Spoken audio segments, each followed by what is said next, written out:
This is a very significant difference because most people who study meditation are seeking the state of meditation. They're seeking an experience, a sensation.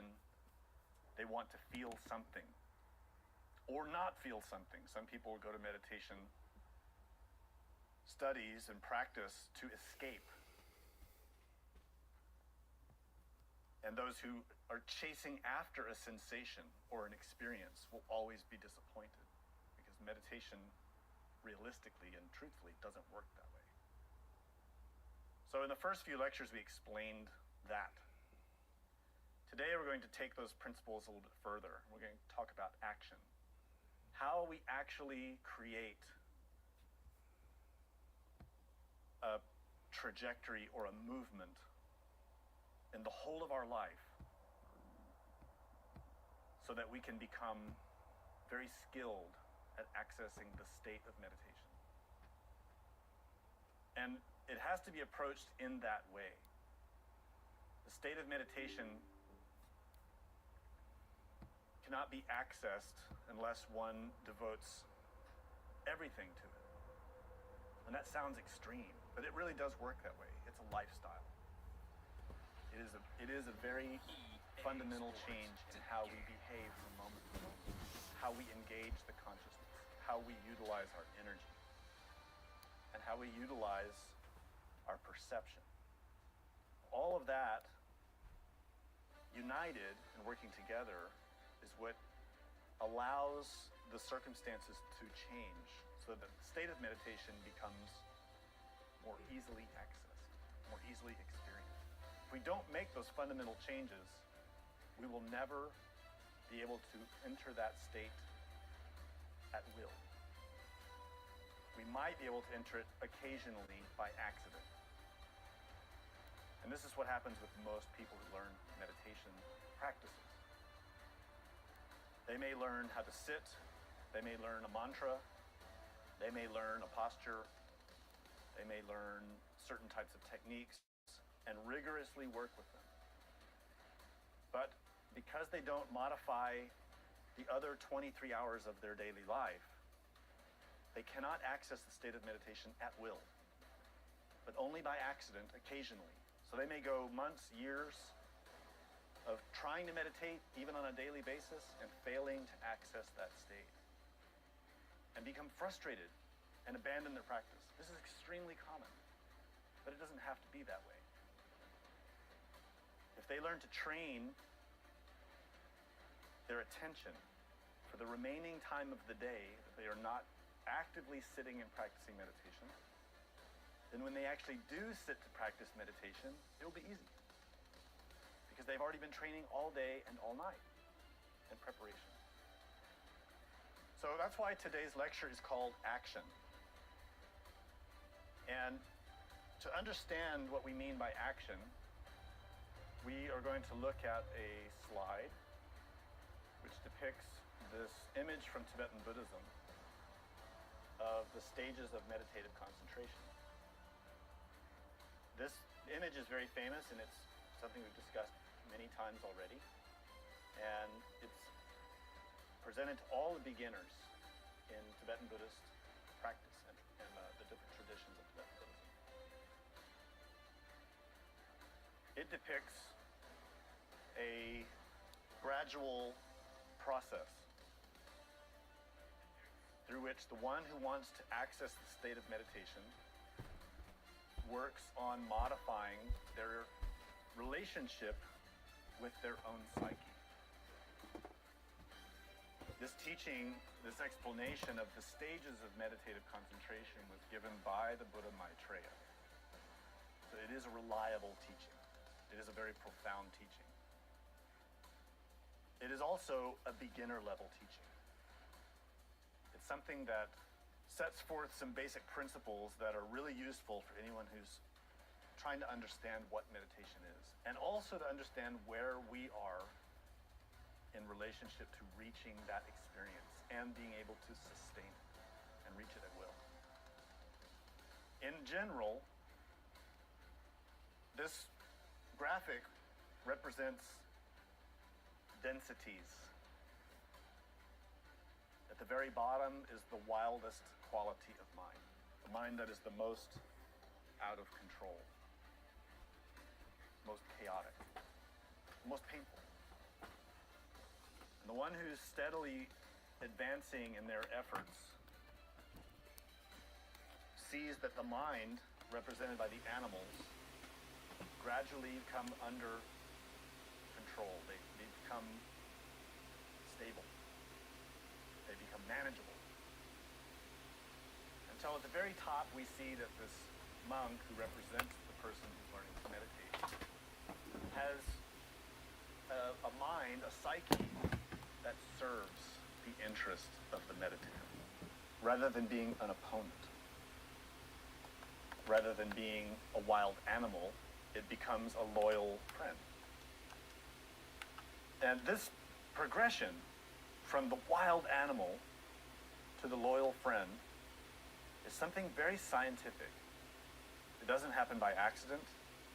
It doesn't happen by wishing or believing. It happens because of action. Very specific action. Knowing how to perform the right acts at the right stages, and done in sequence so that this consequence naturally arrives. On the broad scale, when we study meditation, we understand that when we seek to understand meditation, we're trying to transform our current chaotic state, a state of not knowing and a state of pain and suffering, into a state in which we can access profound insight into our fundamental problems. And that process is outlined in Buddhism as having three essential stages. And these are called three trainings. And they are Shila, Samadhi, and Prajna. And in English, simple terms are ethics, ecstasy, and profound wisdom. But those English words don't convey the full meaning of the Sanskrit words. The goal is prajna, which means profound wisdom. But it isn't the wisdom you can acquire from books. It is an active intelligence. It is a living force. And in Kabbalah, it is called Binah. It is called Hokmah. And it is called Keter. It has three faces, or three aspects. And in Kabbalah, it's represented by the three supernals. In Greek, the three logoi, or logos, that are written about in the Bible. And those three aspects are, of course, a trinity, represented in all religions, that in Buddhism are called the Trikaya. And these are the fundamental bodies of any awakened being, which in Buddhism is called Buddha. But it includes any awakened being. At the highest levels, has this intelligence, a type of wisdom, a type of understanding that is far beyond anything that our intellect can conceive of. That is what is indicated by prajna. It is this type of penetrating wisdom that can cut through to the substantial heart of anything. It is the wisdom mind of a Buddha, of the greatest masters that you can imagine. So meditation is the process through which we learn to access that in ourselves. And obviously, that's a very transformative, powerful thing. And it cannot happen by accident. It happens through action. Specific scientific action. To reach it, one must know how to access the second of the two trainings, which is samadhi. In English, we translate that as ecstasy. It is not a physical ecstasy. It is not any type of sensation related to the physical senses. What ecstasy means, what samadhi means, is a state of consciousness in which the very essence of ourselves, the purest heart of who we are, is liberated from its conditioning, even for an instant. that purest essence of who we are, our soul, if you want to call it that, Tathagatagarbha, Buddha nature, many names for that element, when it is out of the bottle, free of the cage, outside of the hell that it's trapped in now, it feels ecstasy, liberation, happiness, joy. But it is a perceptive, active, living state. It isn't something vague and vaporous, elusive and insubstantial. It is more real than our physical life. It is an actual experience of our true self, our true nature. That's why it's called ecstasy. It's an ecstasy of the soul, an ecstasy of the consciousness. Only in that state, completely free of anger, of lust, of pride, of fear, of trauma, of any desire, can the essence of ourselves, the consciousness, then perceive clearly and have prajna, that profound wisdom, and see the heart, the true meaning, the true understanding, the true cause of things. It's rather obvious when you look at that. It makes sense. If we're trapped in anger and pride, then everything we see is filtered by the anger and pride. If we're trapped in our pain and our suffering and our lust and our envy, we cannot see the truth. We can only see through the filters of those desires. So by liberating the consciousness from those desires, having this state of ecstasy, which is the second training, we can then access the third training, which is prajna. In its heart, this is why we want to know how to access the state of meditation. The state of meditation is the doorway to samadhi. When I say the state of meditation, I'm talking about a specific technical term that's in all the traditions of meditation, but of course, each in its own language. Sanskrit, it's called dhyana. That word dhyana has become many other words as the teachings of meditation spread around the world. It became Chan. And Chan in China became Zen in Japan. And that word dhyana has a very deep and significant meaning because it means absorption. It means meditation, when you translate it directly. And it is a state of consciousness.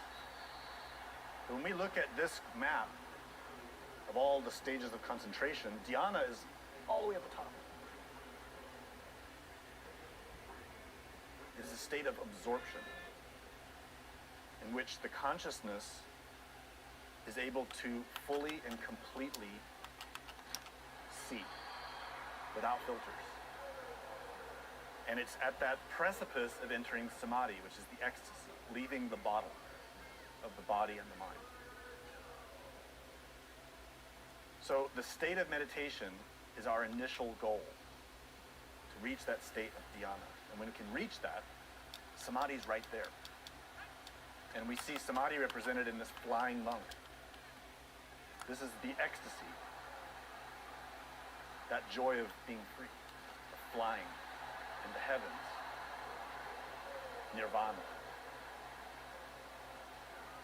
Now, the three trainings of Buddhism, just like in Ashtanga from Patanjali in the Hindu tradition, you can only reach samadhi, that ecstasy, through dhyana, which is the absorption, and you can only reach that through the first of the three trainings, which is Shila, ethics. And of course, this is the step that everybody wants to skip. Everybody who studies meditation wants to skip over the ethics and think, oh, I'm smart enough, I can just skip that part and go straight to samadhi. And I'm sort of frustrated, so I'm going to come up with my own way to do that. So people study all these different books and traditions and think they're going to make up their own way, and they don't. Or they get tied up into some schools that teach them to use drugs, or to use sex, or to use alcohol, or to use other types of stimulants in order to propel themselves into states of ecstasy. And what they fail to realize is that they're breaking the first training. They are not abiding by ethics. So instead of liberating themselves from conditioning, they're adding to their conditioning. They become alcohol addicts. They become drug addicts. They become sex addicts. They indulge themselves in all their desires and think through that indulgence they will understand and liberate themselves. And they're wrong. And the proof is in their lives. Traditional meditation practice in every country, in every tradition in the world starts with ethics. You cannot skip it. If you really want to learn meditation, you cannot skip that stage. And there's a reason. Ethics don't mean do what we tell you. That's not the meaning of ethics. That's morality. That's completely separate. We're not talking about morality. We're talking about the actions that we perform with our consciousness and the consequences of those actions. If the actions we perform physically, emotionally, and mentally produce conditioning for the consciousness, those actions must be abandoned because they contradict our goal of reaching samadhi and prana. Stated another way, if we look at this graphic, we see this monk at the beginning, and running away is this elephant and the monkey. And the elephant and monkey represent aspects of our wild mind. And if we're letting that wild mind do whatever it wants, chase its lust, its interest in sensations like food, alcohol, women, men, TV, video games, buying things, selling things, whatever it is that gets us excited and fascinated, then that animal will just keep running because it's taking all of our energy. We're letting it be in charge. That is why ethics are essential to begin the path. It is through our ethics, through knowing how action and consequence work in us, that we begin to calm the wild energy that dominates our lives. And so for that, we have to understand action and consequence. Action and consequence. This is an immutable, infallible law of nature. And it is existing and dominating and providing the basis of existence in every level of nature, without any exception. Many people nowadays think that we can do whatever we want, and we should do whatever we want because we're going to die anyway, so what's the point? Might as well do what we want before we die. But those people, of course, are deeply ignorant of the truth. The reality is every action we perform has a consequence that affects us. And that is true no matter what level of nature we live in. Y'all think I wasted a fuck ton of training on. Of course, we understand that we live in the physical I think world, Beaker ain't worth the shit. which on this graphic from smoked Kabbalah a lot is of related fucking to this world training now. just to get him The lowest of fucking those maxed 10 out. spheres. I don't That think he's sphere worth is the in the fuck, middle of the heavens, which are above it, and the hells, which are below it. This is something that's taught in every religion and mystical tradition in the world. We are in this in-between place.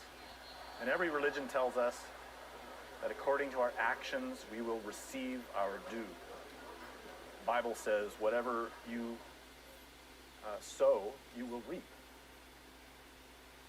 And of course, in Asian philosophy, everyone knows about karma.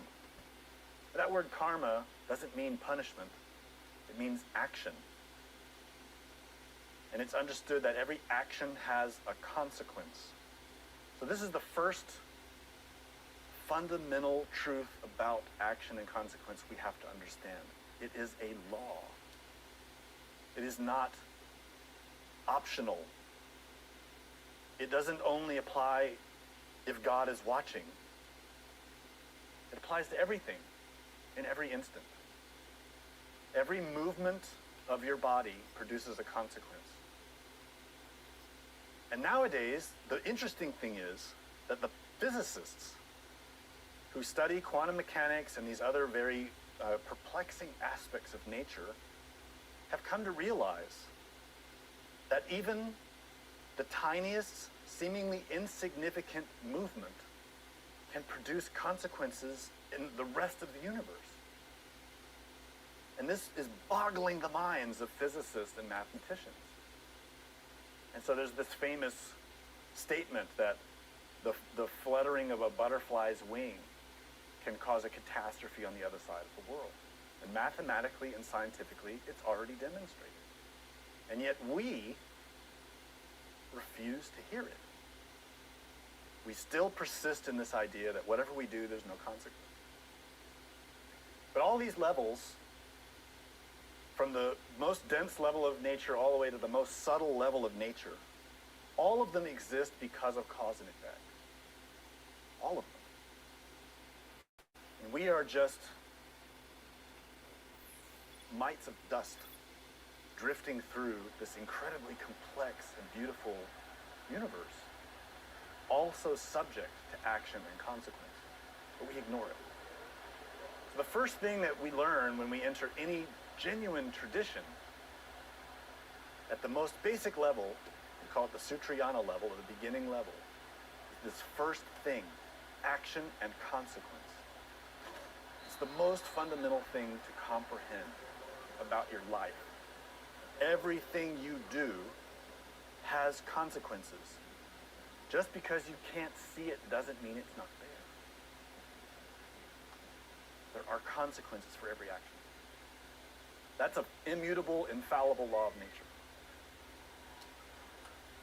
So the second important fact is that the effects of any action are always greater than the action that produced it. Now this is another aspect of action that people just completely ignore or get really confused about. But it's not hard to demonstrate. Here's a simple way to test this. When you go next to your job or to your family or to a community, experiment with your tone, with your behavior, with your attitude, or just observe it. Notice how, if you come in smiling and happy, that simple choice affects everyone else. That little smile, that act of kindness affects other people far, far, far more than the energy it took to produce that smile. And the same is true if you come into a place storming in anger.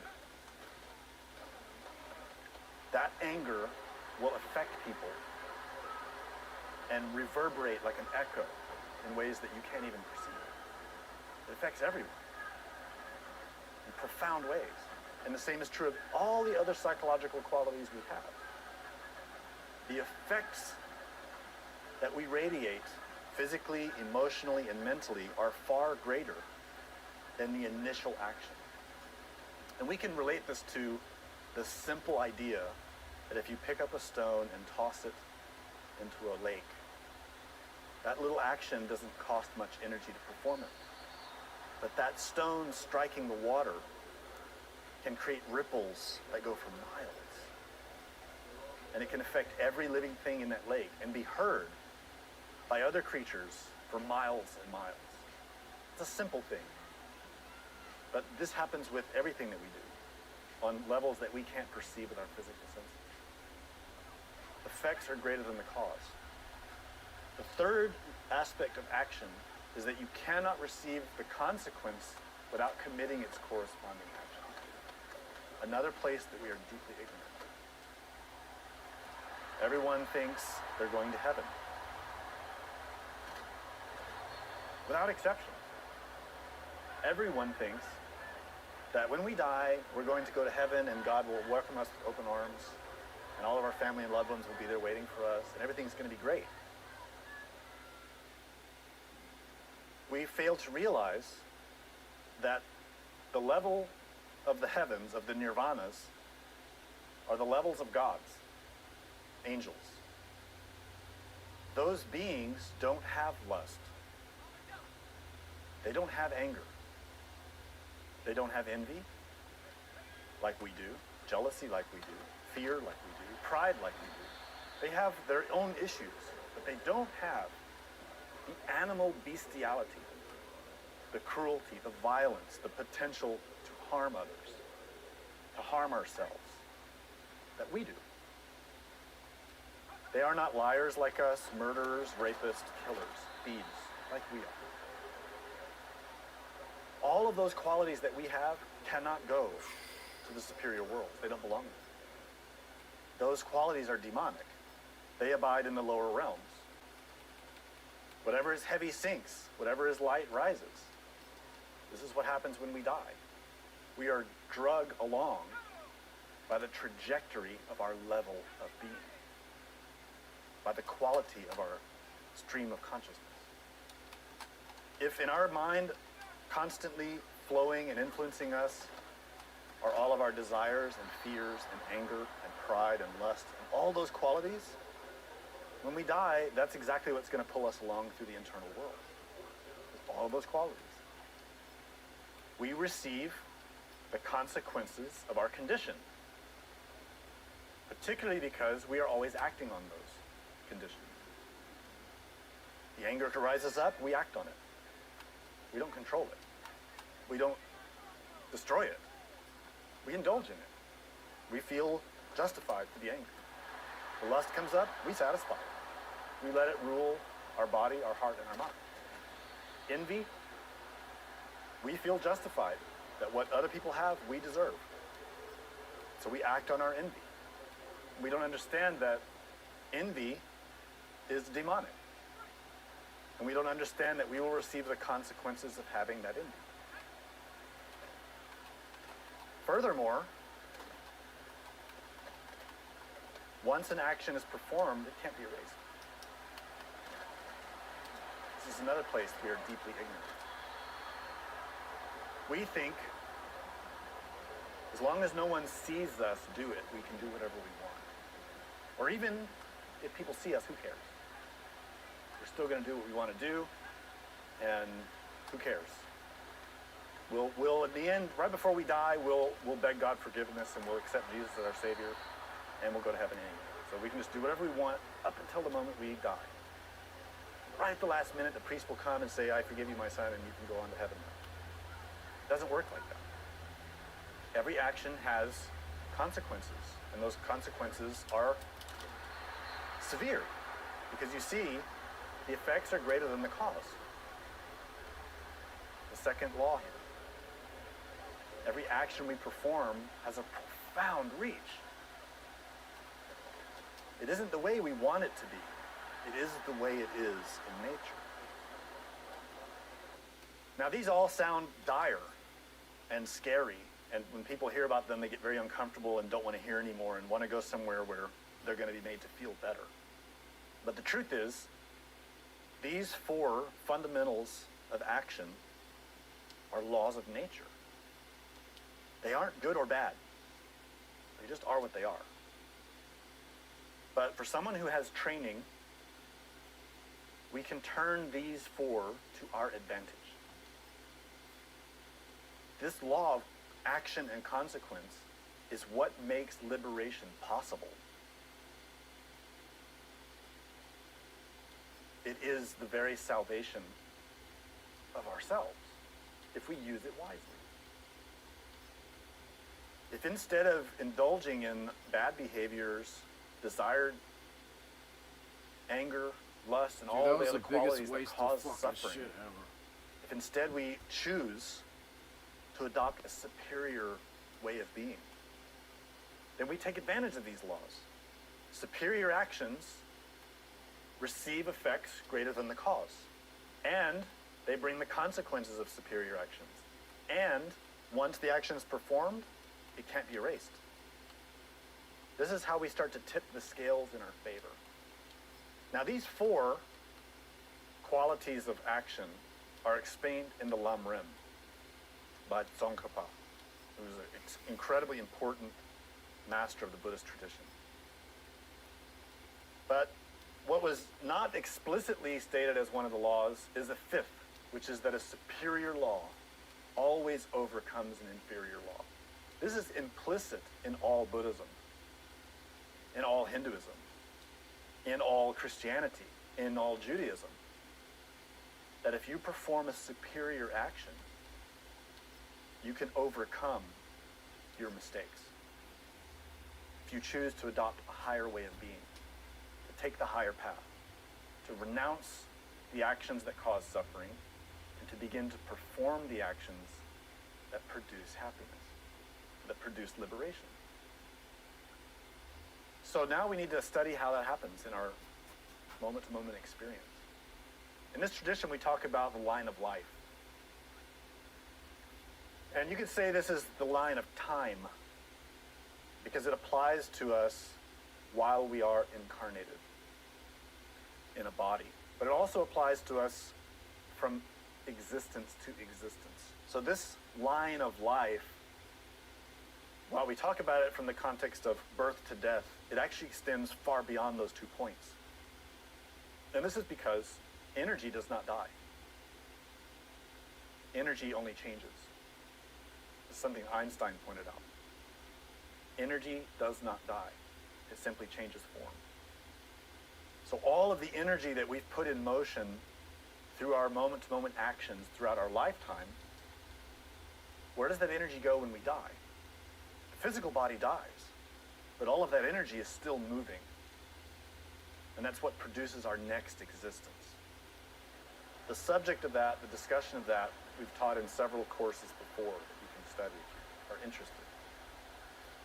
The key thing is, we're incarnated right now in a physical body. We have this incredible machine that has incredible power. And if we are smart, we can utilize that physical matter to transform energy in a very powerful way to produce incredible change. In the previous lecture, we were talking about energy and all the types of energy that are present on the scale of nature.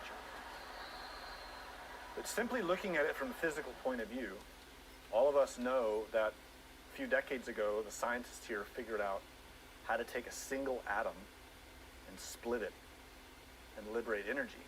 And from that one atom comes an incredible amount of energy, enough to destroy a city and kill a lot of people, which is a terrible use of energy.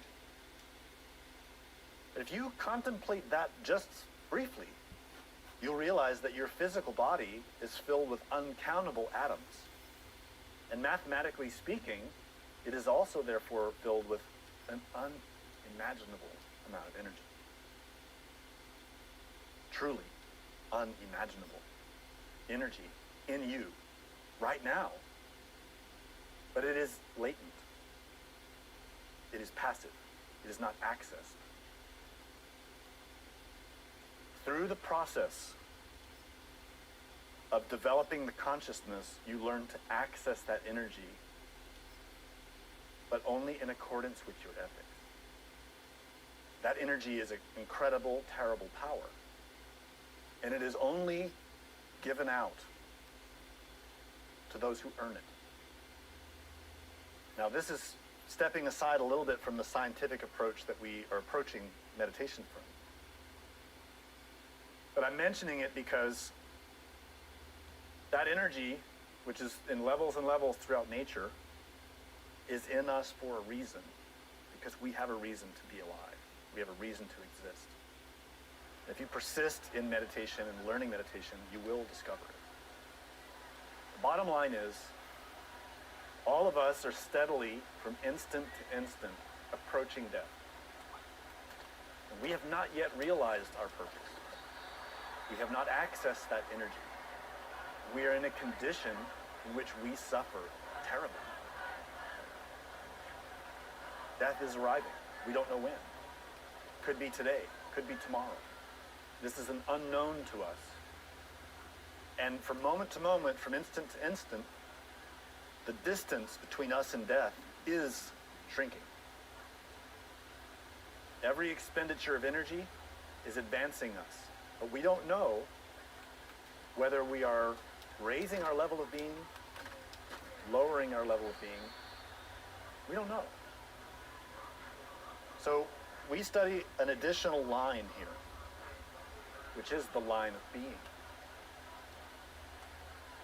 That line is vertical. And it is intersecting us exactly in this moment. In every moment, according to our condition psychologically, we have a level of being. That level of being is the vertical line through this graphic of the heavens and hells. Where do we vibrate as a psyche, as a soul? What are the conditions, what are the qualities of our mind?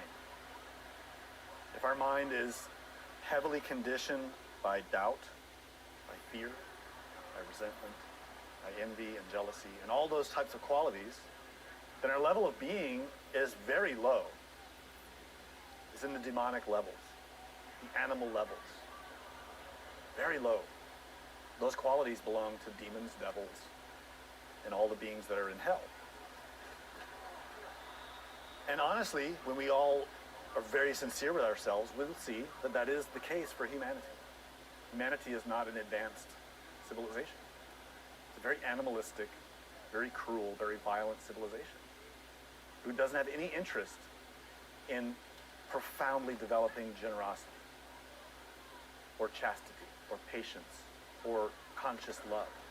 But society has no interest in that. Our society wants sex and money and to rule others, to dominate others. That's all animal. That's demonic. We all have that. So our level of being as a world and as individuals is very low on the scale of things. The thing is that if we take advantage of action and we choose to take another path, to instead adopt positive behaviors and advance ourselves from moment to moment by choosing superior types of action, superior actions physically, emotionally, and mentally, we can raise our level of being. Oh, fuck. Little by little, step by step, from moment to moment, consciously choosing to take control of this animal, the mind, to dominate that animal, to train it, and convert it from an adversary into a helper. That is a difficult process, but it can be done. It has been done. And it will be done by anyone who takes this seriously. Those levels have specific importance, practical importance, because we will receive what we sow. If from moment to moment we're persisting in acting in negative ways, selfish ways, ways that hurt ourselves and others, the consequence will be that our terrestrial life now will get worse and worse. We will suffer more and more, and then when we die, that trajectory will continue. We will be born into more and more painful circumstances. This is the law of nature. Fucking thing.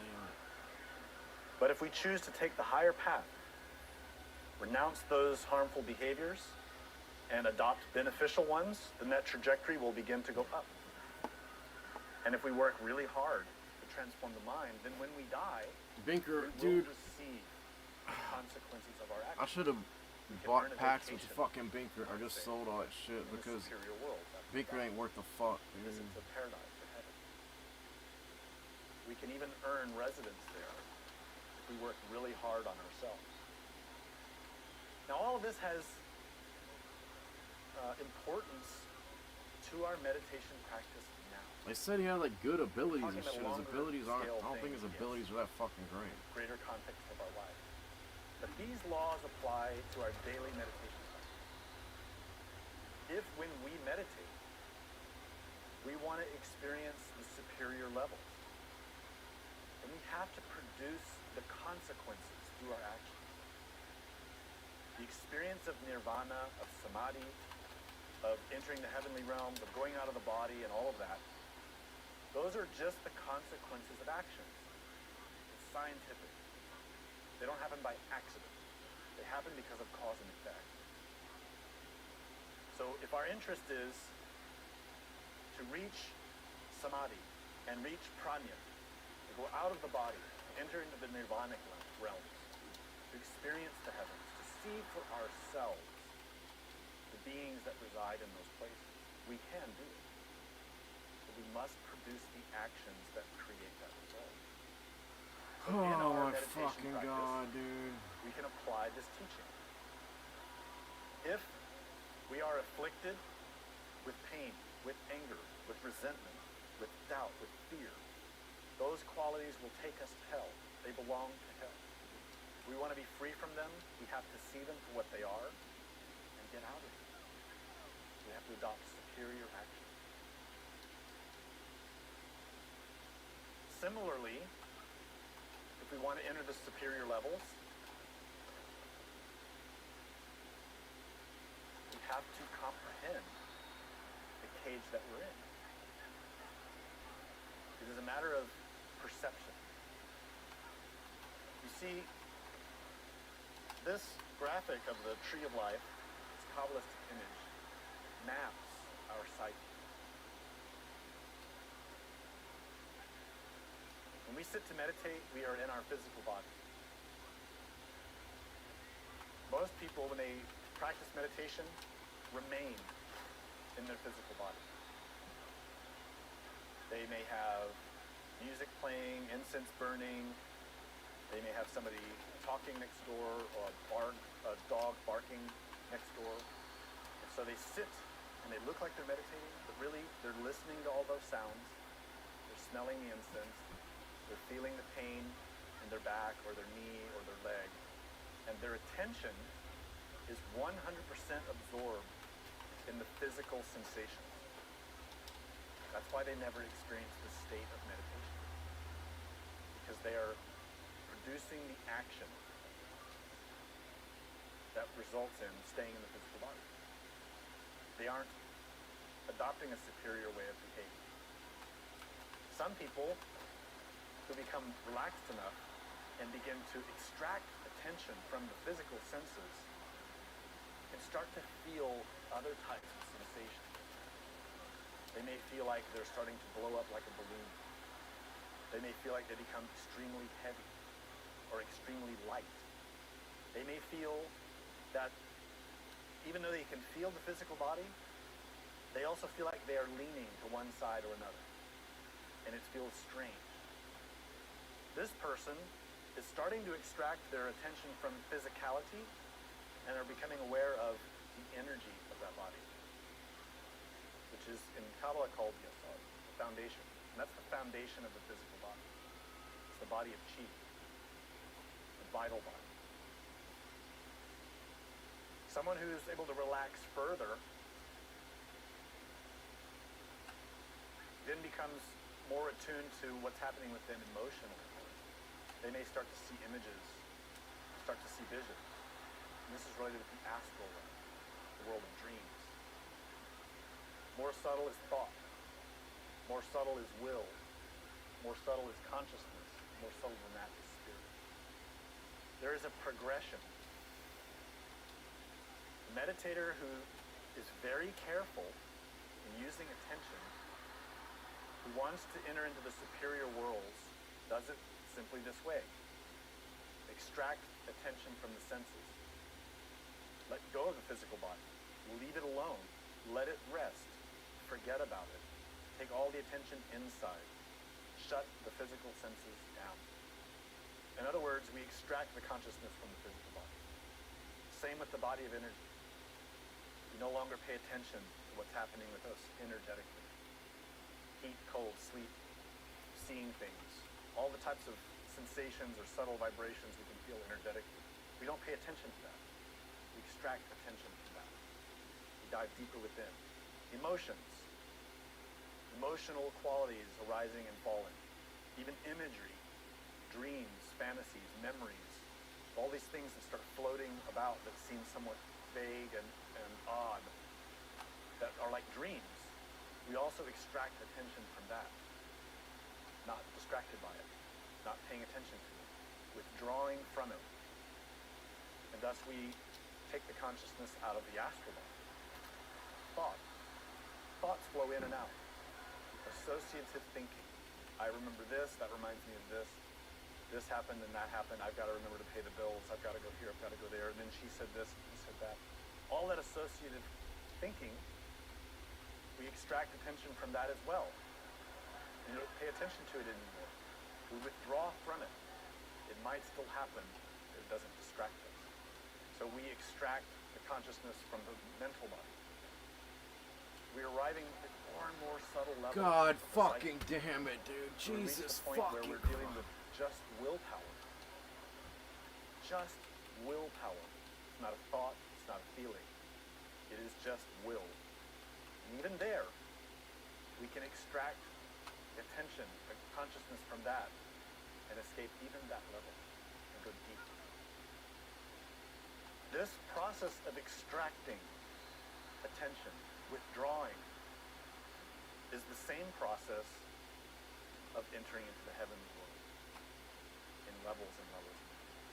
The more you can withdraw the consciousness from each of these conditions, the higher you can go in your absorption state, in your samadhi. So I'm giving you a preview of what is possible. You're not gonna change this playbook. This playbook is Anyone absolute can do fucking this. shit, dude. It's just a matter of producing the action. And you can't Here and call now, fucking hot We roots. start with working with our moment-to-moment experience, understanding how all of those things Fucking are God. affecting us right now. Jesus fucking Christ. When we dude. become aware of them, then we can start to extract attention from them and controlling the animal. Binkert was such a fucking So we talk waste, about five man. centers. The intellectual is very obvious. It's where we think. It's related with our physical brain. The emotional center is also obvious. It's related with our heart, the center of our chest. It's where we feel emotion. The motor, instinctual, and sexual brain, or these three centers that make up that brain, are more subtle. But if we observe ourselves, we can see how they behave also. The motor center is where we learn behaviors, how to move the body, how to drive a car, how to walk, how to run, how to use a keyboard and a mouse, a computer, how to perform our job. Those are motor skills. Instinctual 4 center AP is for at the fucking base of the spinal gunslinger. column. Jesus And that's fucking. where our instinctual behaviors are controlled from. There's a center of intelligence there that manages all those animal instinctive types I don't think of his behaviors, throwing like animations are fucking preservation. fast under pressure, dude. And then finally, the Not most even close to being powerful fast under fucking pressure. and the most difficult to deal with is the sexual center, which is the one that creates all of these other ones. We're born through sex, and we are controlled ultimately, constantly, in every way, by the sexual energy. So, all of these centers relate to this map of the tree of life and the different qualities that I just briefly went through with you. The main thing is that we are using them right now to act. And the way we use them produces consequences.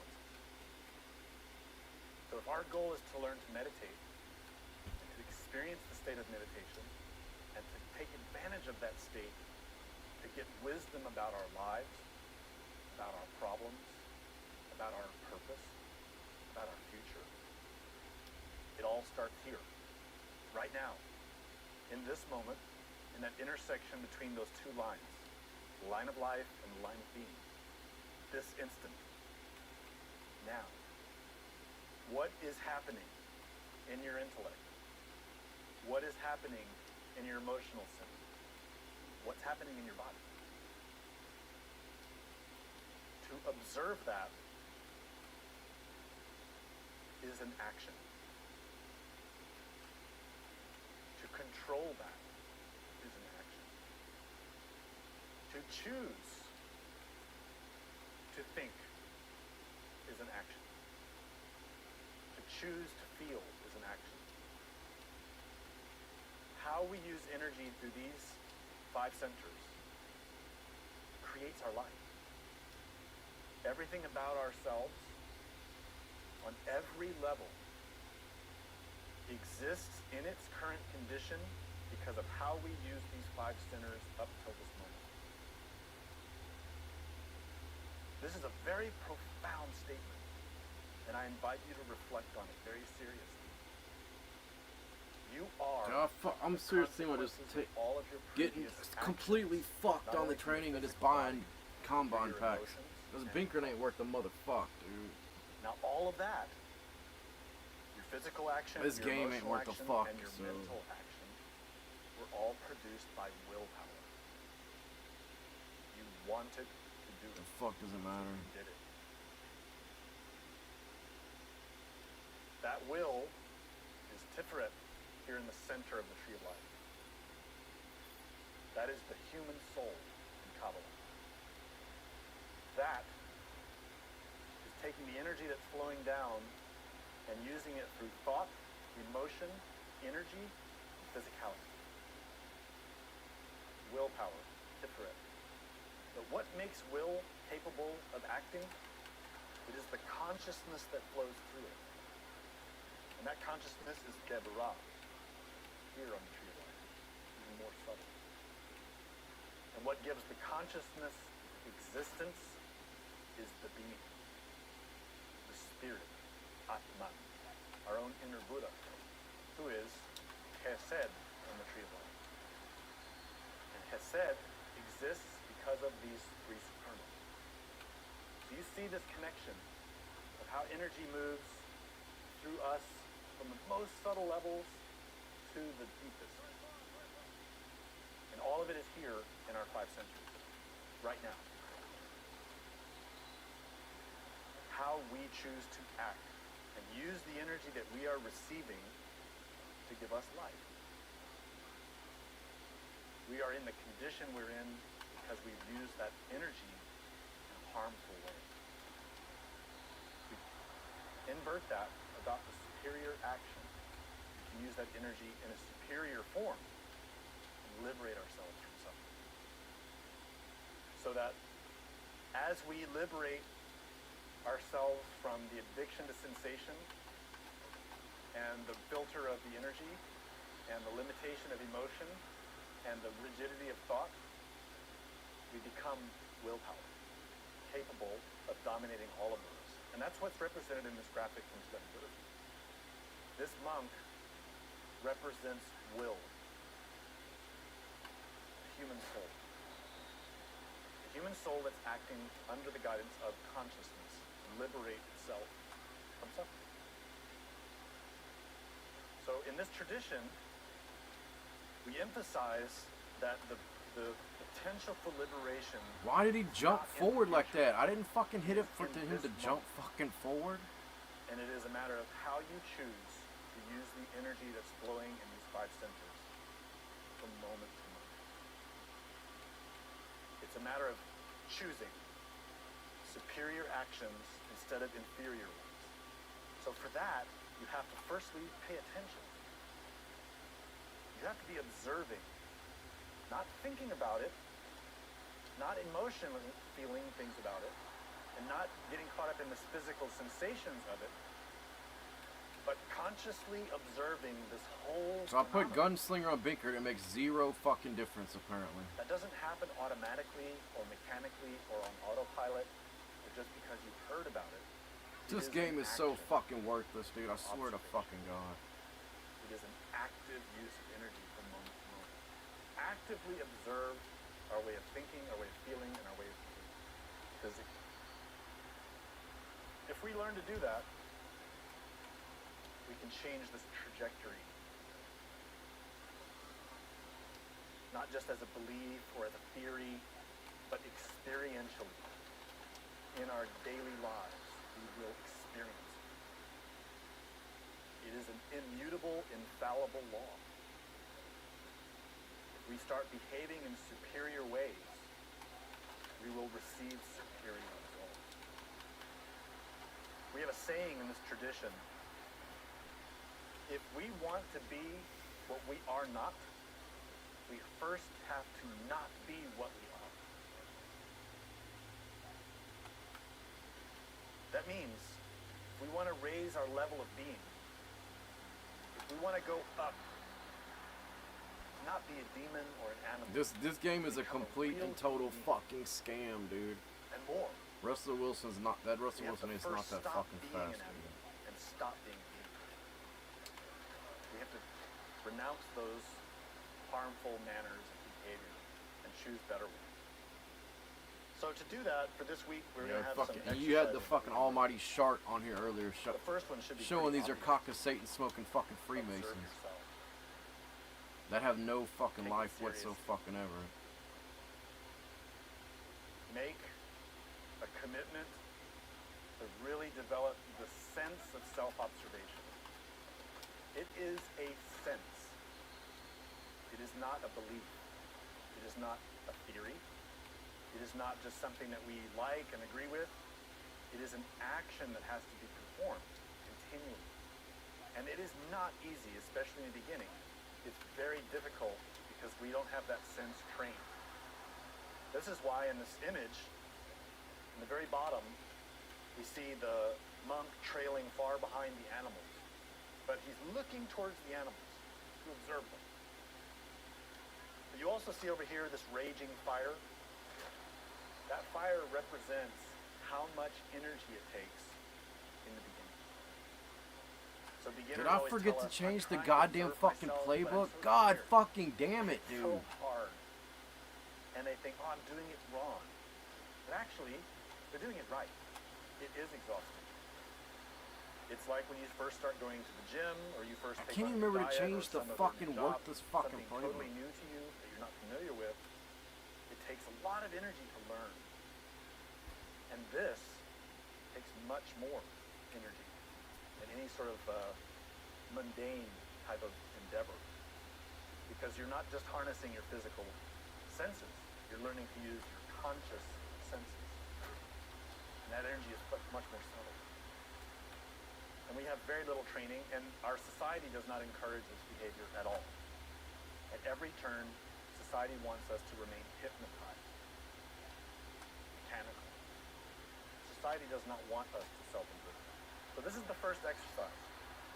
Make the effort to develop our self-observation further. The second one is to begin a daily review of what we observe. So every night, end of the day, as if you're watching a movie, sit and relax, close all your senses down, and review in your mind's eye the facts of everything you observed that day. As though you're reconstructing a film strip or a movie, like security cameras that recorded everything you did all day. A security camera is your self-observation. You want to record just the facts. Try to remember everything you can. And finally, the third, begin a spiritual diary. We have prepared a list. It's a short list of questions that you can start to use to stimulate yourself to become more aware of your spiritual life. And we'll provide it to the students here today, and you can also download it. We'll have a link on the website, so you can download that. This diary, even though it seems intellectually like it's silly, if you actually do it, it will change your life. It will start to point out things to you that you don't want to see. And that's precisely its value. Precisely its value is that it shows you things that you willfully ignore. You can use the spiritual diary in the way that you see fit. If you want to just try it for a week to see how it goes, that's fine. If you don't want to use all the questions, that's fine too. It's just a resource that you can use that's designed to provoke observation. So how far you take that is entirely up to you.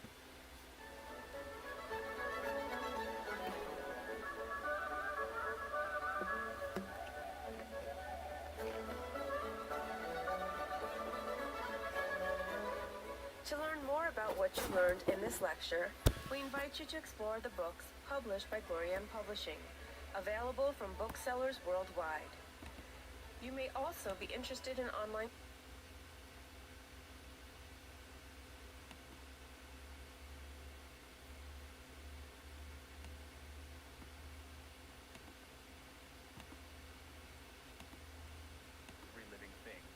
its own level, because consciousness has many levels.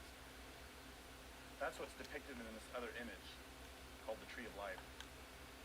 So every living thing has consciousness at its level, from the simplest organisms to the most sophisticated and most beautiful.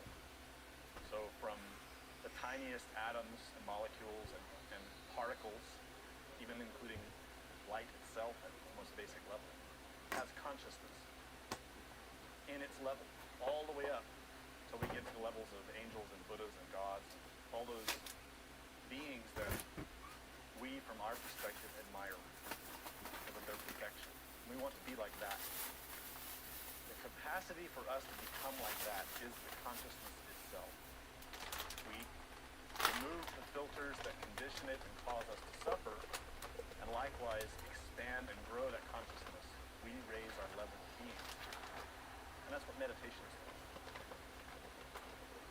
So the state of meditation is essential for any person who's interested in developing themselves as a human being.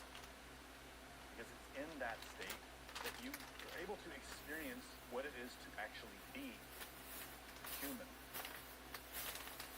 Without that experience, we're only left with all the conditioning factors that cause us to suffer: desire, lust, anger, pride, greed, jealousy, fear. All of the qualities that we know as life that actually are not living. They are states of conditioned experience, limited. We can remove those veils through the process of meditation, the science of meditation, experience what it means to be a real human being, and then grow and expand to become something more. And that's a scientific thing. It's not about beliefs. It is not about accepting or rejecting things, disbelieving things, believing other things. It has nothing to do with that. This is something scientific and experiential that anyone can approach and understand through their own experience. So these two images illustrate that for us. And as we explained in the previous lectures, the process to reach the experience is in stages. So naturally, we all want to have understanding of our suffering, understand the purpose of our life, understand why things are the way they are. And to have that understanding is a type of wisdom that our intellect is not capable of. It's a type of wisdom that the consciousness is capable of. But for it to access that knowledge, that experience, it cannot, as long as it is perceiving through the filters of pride and anger and lust and all the other qualities that afflict us. So to reach that profound wisdom, which in Sanskrit is called prajna, we need to liberate the consciousness from its conditioned state. And that liberated state, when it is not conditioned, is called in Sanskrit samadhi. And that's translated here as ecstasy, because it literally means the ecstasy of the consciousness when it is not conditioned by discontentment, anxiety, fear, all the other qualities that make us suffer. That state of ecstasy or liberation can be attained in a temporary sense at any time to know the causes that produce that liberated state. And it can also be made permanent, so that that state of liberation becomes our normal way of being. And that's a huge work. That's what the path of self-realization or liberation or realization is all about. It's about liberating oneself from those conditioning factors, sins in other words. So the path to reach that liberated state, that ecstasy of the soul, is through ethics, shila in Sanskrit. And that's why every scripture in the world emphasizes ethics. Do not kill, do not steal, do not lie, do not commit sexual misconduct, do not ingest intoxicants, do not do this, do not do that, and then at the same time adopt these positive behaviors, sacrifice for others, become humble, become pure, become like that which you want to be yourself of all your animal behaviors, your animal desires, and become something better. And simple cause and effect is what produces that liberated state of ecstasy. When all of our harmful actions have been abandoned and we adopt beneficial actions, beneficial behaviors, not just physically but emotionally and mentally, and by simple cause and effect, we become happier and we are producing happiness around us, in our family, and our friends, and our communities. And by simple cause and effect, our consciousness is no longer afflicted by the results of our previous bad behaviors. So we start to experience that ecstasy little by little. Happiness, contentment, joy, diligence, the ability, the energy to work hard, especially on behalf of others. And that in itself starts to develop this wisdom, prana, understanding, not only about ourselves and our own condition, but about the state of the world. So you see, there's no belief here. It's very practical.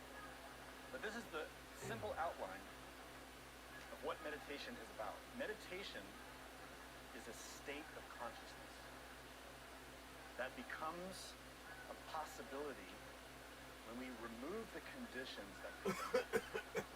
So this is our focus in this tradition. We are not focused on chasing a state of ecstasy. We are not focused on trying to, by some means, by some trick or another, by some technology or some particular practice, to provoke suddenly a state of ecstasy or some kind of pleasant sensation. That's a fool's errand. Instead, we're focused on removing the obstacles that prevent it from happening on its own. Because the state of meditation is our natural state. It exists in us. But we have obscured it because of our behaviors. So instead of focusing on chasing after an ecstasy or sensation, we focus on changing that which prevents it. And what prevents it is our behaviors, our emotions, our tendencies, psychologically. So by placing attention and working on those things, changing our behaviors, changing our psychology, changing our way of being, the samadhi, the ecstasy, will come spontaneously. Just a simple cause and effect. From that comes wisdom. The first step of those three stages, ethics, is explained in every tradition. You have the Ten Commandments, you have the Paramitas, Now, hit the you wrong have button. Vinaya, you have the different vows and the different observances that you find in every tradition. Basic sort of, don't do these harmful things and instead do these beneficial things. The results you achieve in meditation are directly proportional to how serious you take ethics. If you only consider ethics as something optional or something occasional, then your meditation practice will proceed in exactly the same lukewarm way. It either will not develop at all or only in fits and starts, intermittent and shallow. But if you take your ethics very seriously and focus yourself very intently on uncovering the secret causes of your behaviors, secret motivations that lurk in the depths of your psychology, and you work very seriously every day to change, your meditation practice will develop correspondingly rapidly, very fast, because these two are totally dependent on each other. They're absolutely interdependent. You cannot separate ethics from meditation. Impossible. The reason meditation does not happen for us is because our ethics are poor. Our ethics were very strong. Meditation would be easy, spontaneous. It wouldn't take any effort. You'd simply sit down, relax, close your eyes, and bang, you'd be there. It'd be your natural state. In all those traditional lineages that study meditation, the beginners are always isolated from the world. They are taken from their families, from their villages and towns, from their cities. They go live in an isolated place like a monastery temple, a convent, and they adhere to a strict set of rules about their behavior. They do not associate with people who are drinking or smoking or sleeping around. They do not pursue money. They do not pursue fame. They do not pursue comfort. They live day in and day out, practicing prayers, mantras, all types of observances that they go through in order to focus 100% of their energy on developing themselves. In other words, they isolate themselves from all temptation. Now, in that environment, someone who focuses seriously and works hard can access the state of meditation in a reasonable amount of time, because you can see that they're focused so intently on renouncing all the harmful influences that would prevent it. Then let's compare that with us in our lifestyle now, in the way we live in society. There's nothing wrong with that inherently. But if you observe the influences that we have around us, the types of behaviors that are encouraged by our family and friends and communities, by the television, by all the actors and actresses and pop stars, none of that has anything at all to do with improving our ethics or anything at all to do with learning how to enter the state of meditation. In fact, you could say it's all the opposite. It is all focused on getting more money, getting more famous, getting more materialistic things, being focused entirely on our external appearance, and having absolutely no concern at all for our quality of mind, our quality of heart, our quality of being. Looked at in that simple way, you can see why the vast majority of people who want to learn how to meditate fail. This path that's illustrated here, it is proven, it works, it's scientific, it's real, it is effective. But it completely depends on how willing you are to apply it. And to apply it effectively means we have to adopt an attitude of seriousness. You see that this first figure, the bottom right of the illustration, is a monk. And it's not suggesting that we have to become an actual literal monk or nun to learn to meditate. That figure represents renunciation, psychologically speaking. We have to be willing to renounce all the things that cause suffering. Change. Go against the current of the world, of society, of our own mind. To go against that. To pursue something greater. To renounce the lower achievements like material success or social recognition, and instead pursue a higher pursuit, something greater. If we're willing to take our ethics seriously and walk away from things that are fruitless, spiritually speaking, this path becomes a very viable possibility for us. To experience meditation becomes a tangible potential, something achievable. And again, it's directly proportional to how much we're willing to sacrifice and how hard we're willing to work. We have to train the consciousness. Right now, it is at the level of a baby or a child. It's very weak, unskilled, and untaught. So the way we teach it is we teach it how to pay attention from moment to moment, all the time. We call this process self-observation.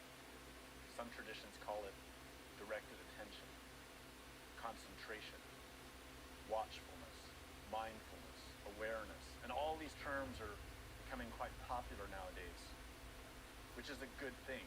We need these skills. Mindfulness, watchfulness, awareness is just the kindergarten. We need it, but there's a lot more to it. Consciousness is that in us which pays attention, which perceives, which can observe and receive information by what it perceives. And it can understand what it perceives. perception is not limited to the five senses. It begins there for us because we're here in physical bodies, and the physical bodies that we have depend on these five physical senses in order for us to survive. But we have more than that as senses. How do you perceive your thoughts? How do you perceive your emotions? You're able to perceive them, but not with taste, touch, hearing, sight. You sense thought and emotion with the consciousness. That is a type of perception. And that perception, in a broad sense, you can see thoughts and emotions flowing through you all the time. And you perceive those in the same way that you perceive images in your memory. So if you remember where you were 2 or 3 hours ago, you see these images pop up. And you perceive that in the same way you perceive your thoughts and emotions, with your consciousness. That is not physical. Those images are being projected, but not physically. No one else can see them. They don't exist physically, but they do exist.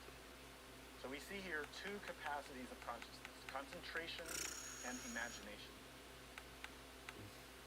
In the technical terms, in Sanskrit, those are shamatha and vipassana. And usually in English, they're translated as calm abiding and insight. But I like the simpler explanation: concentration and imagination. Most people who go to study meditation, God they damn go it! I to Zen cannot remember to schools, change the they go to fucking Buddhist playbook schools, for they go to God Hindu fucking schools, nothing. yoga schools.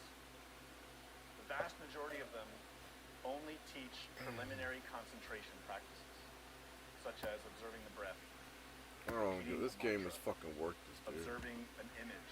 He even mentioned in video games that Maybe it's a yantra or a statue. among repeating the a shit sacred name. not to fucking These do. types of practices, And I they believe are it. fundamental.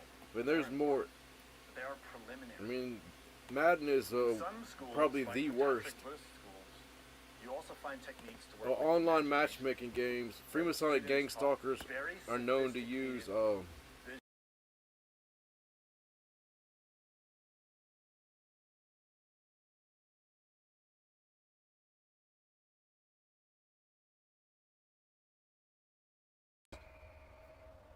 So they're developing concentration and imagination at the same time. This is the approach that we will teach here. We teach in stages. We teach preliminary concentration practices, a whole variety of them. How to observe the breath, how to observe a mantra, how to focus on any particular thing. It doesn't even matter what it is. You can concentrate on anything. If you want to concentrate on a rock or a flower, you can. It's perfectly valid because it's a preliminary technique for you to train your concentration. Imagination, we also teach preliminary exercises, how to use imagination through reading scripture and visualizing what you've read, through listening to a teaching, and while you listen, using imagination to comprehend what you're studying. So for example, during lectures like this, some students will actually meditate, close their eyes, and be visualizing everything that's being discussed, because that power of visualization is the power of the consciousness. And by studying in that way, they learn much deeper, because they're utilizing the full capacity of the consciousness to study. We also use imagination in many other ways. And then ultimately, the students learn to combine these two skills, concentration and imagination. And it's in the combination, when both are developed, and you learn to use them together, that you can access the state of meditation very easily. But it does require to be able to produce the state of meditation at will, when you want it, when you need it. This is how you do it. You develop these two natural capacities of your consciousness in harmony with each other: concentration and imagination. That's what produces the state of meditation. In different traditions, the beginners are taught about this in different ways. Unfortunately, some schools take imagination out completely. They totally sever it.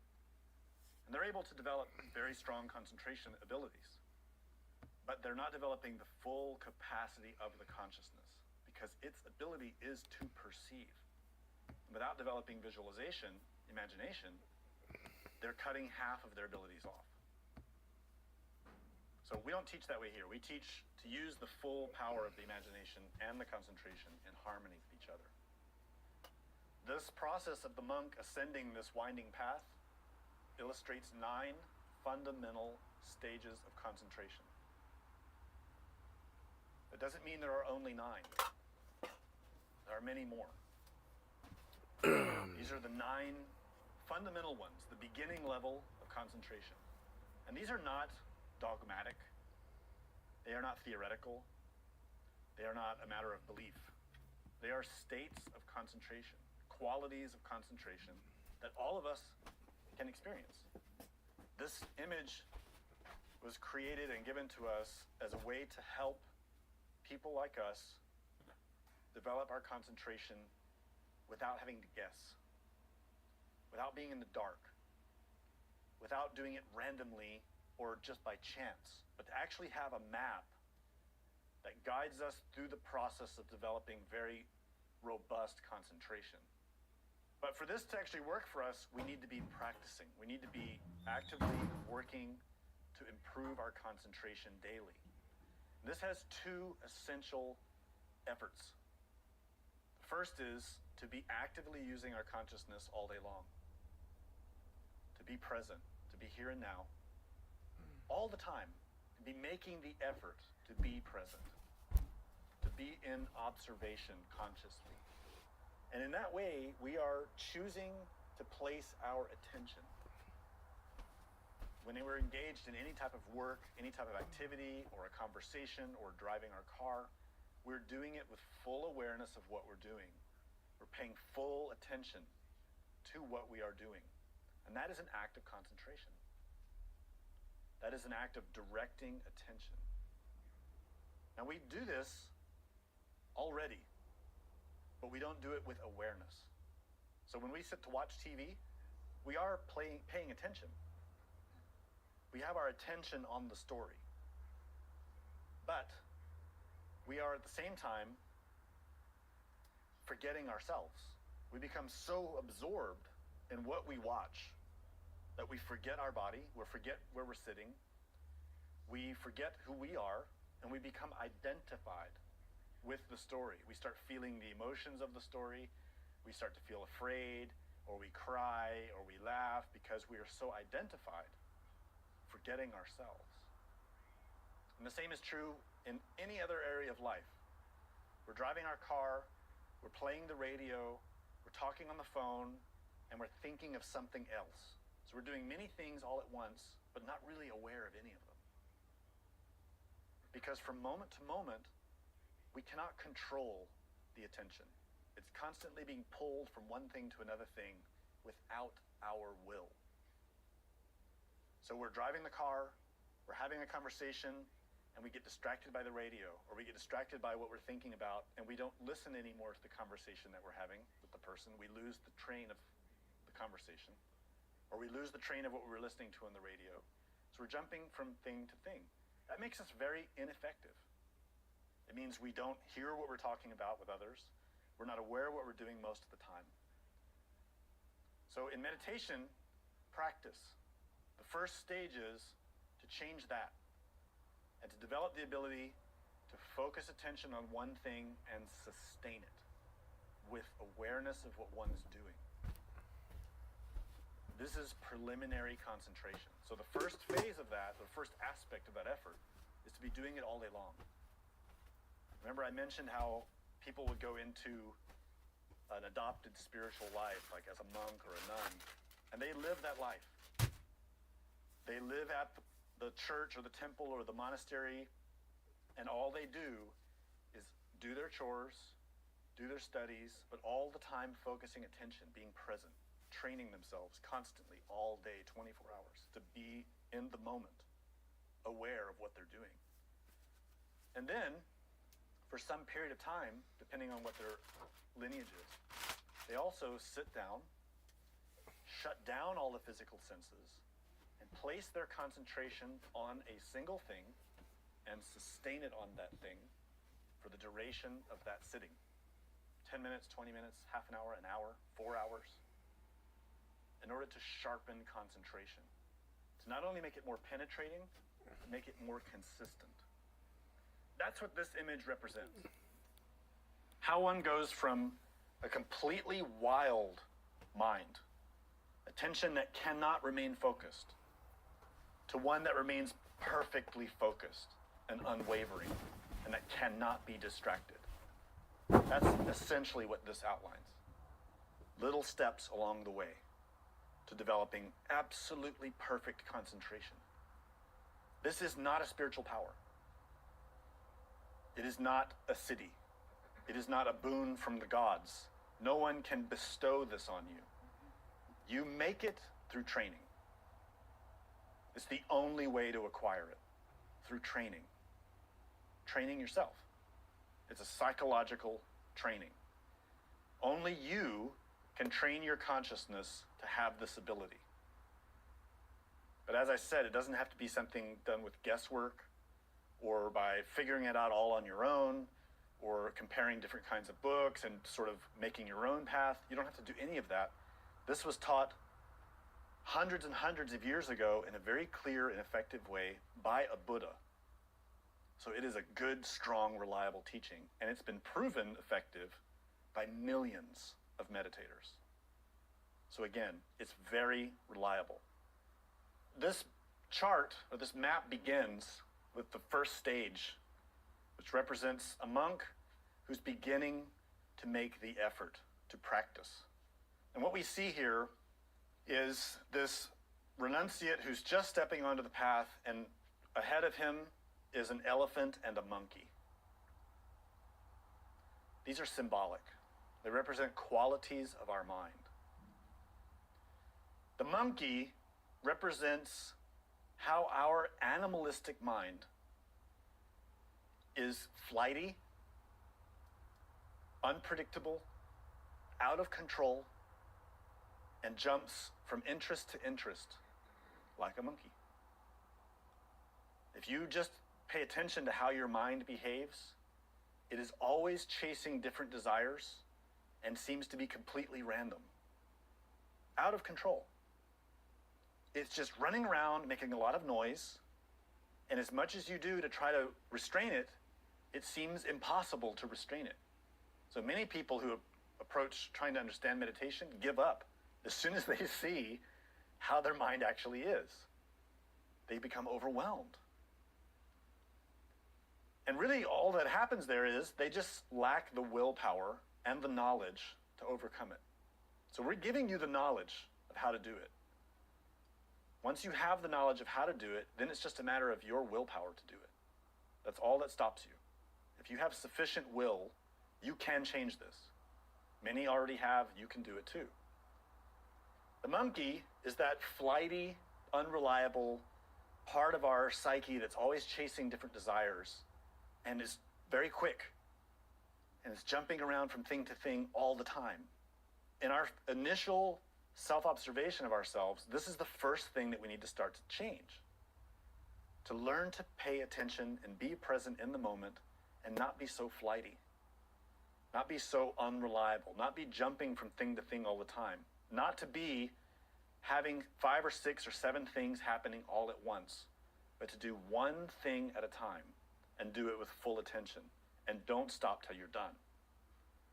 This is a way of training ourselves. That's why you see monks, nuns, or people who take their spirituality serious, who will drive their car and play no music and just be silent. Or they'll just walk and be silent. Or they'll eat their meal and be silent. No music, no TV, nothing. They're just paying attention to what they're doing. This is one way that people apply this level of the teaching, to train that jumping monkey of a mind. Now the monkey is drawing behind him this big elephant. The elephant in Asian symbolism represents a very powerful helper, a very powerful creature who could be of great service to us, but if not tamed, is very dangerous. So that's what the elephant represents here. It's that aspect of our mind that's very powerful, very big, but is out of control. It represents the whole of our psyche that is being drug along by this addiction to novelties, to new things, to desires, to sensations. This, in other words, this bottom portion represents our current psychological situation. We as a soul, as a consciousness, see the mind going crazy, running around doing whatever it wants, and we feel despair and hopeless, and we feel like my mind is crazy. How can I possibly change it? How can I possibly do anything to improve this situation? My mind is out of control. And those who study meditation, right when they start, this is inevitably what is experienced. One sees how wild the mind is, how powerful it is, and feels like there's no way it can be changed. It can be changed. The clue is in the hands of the monk.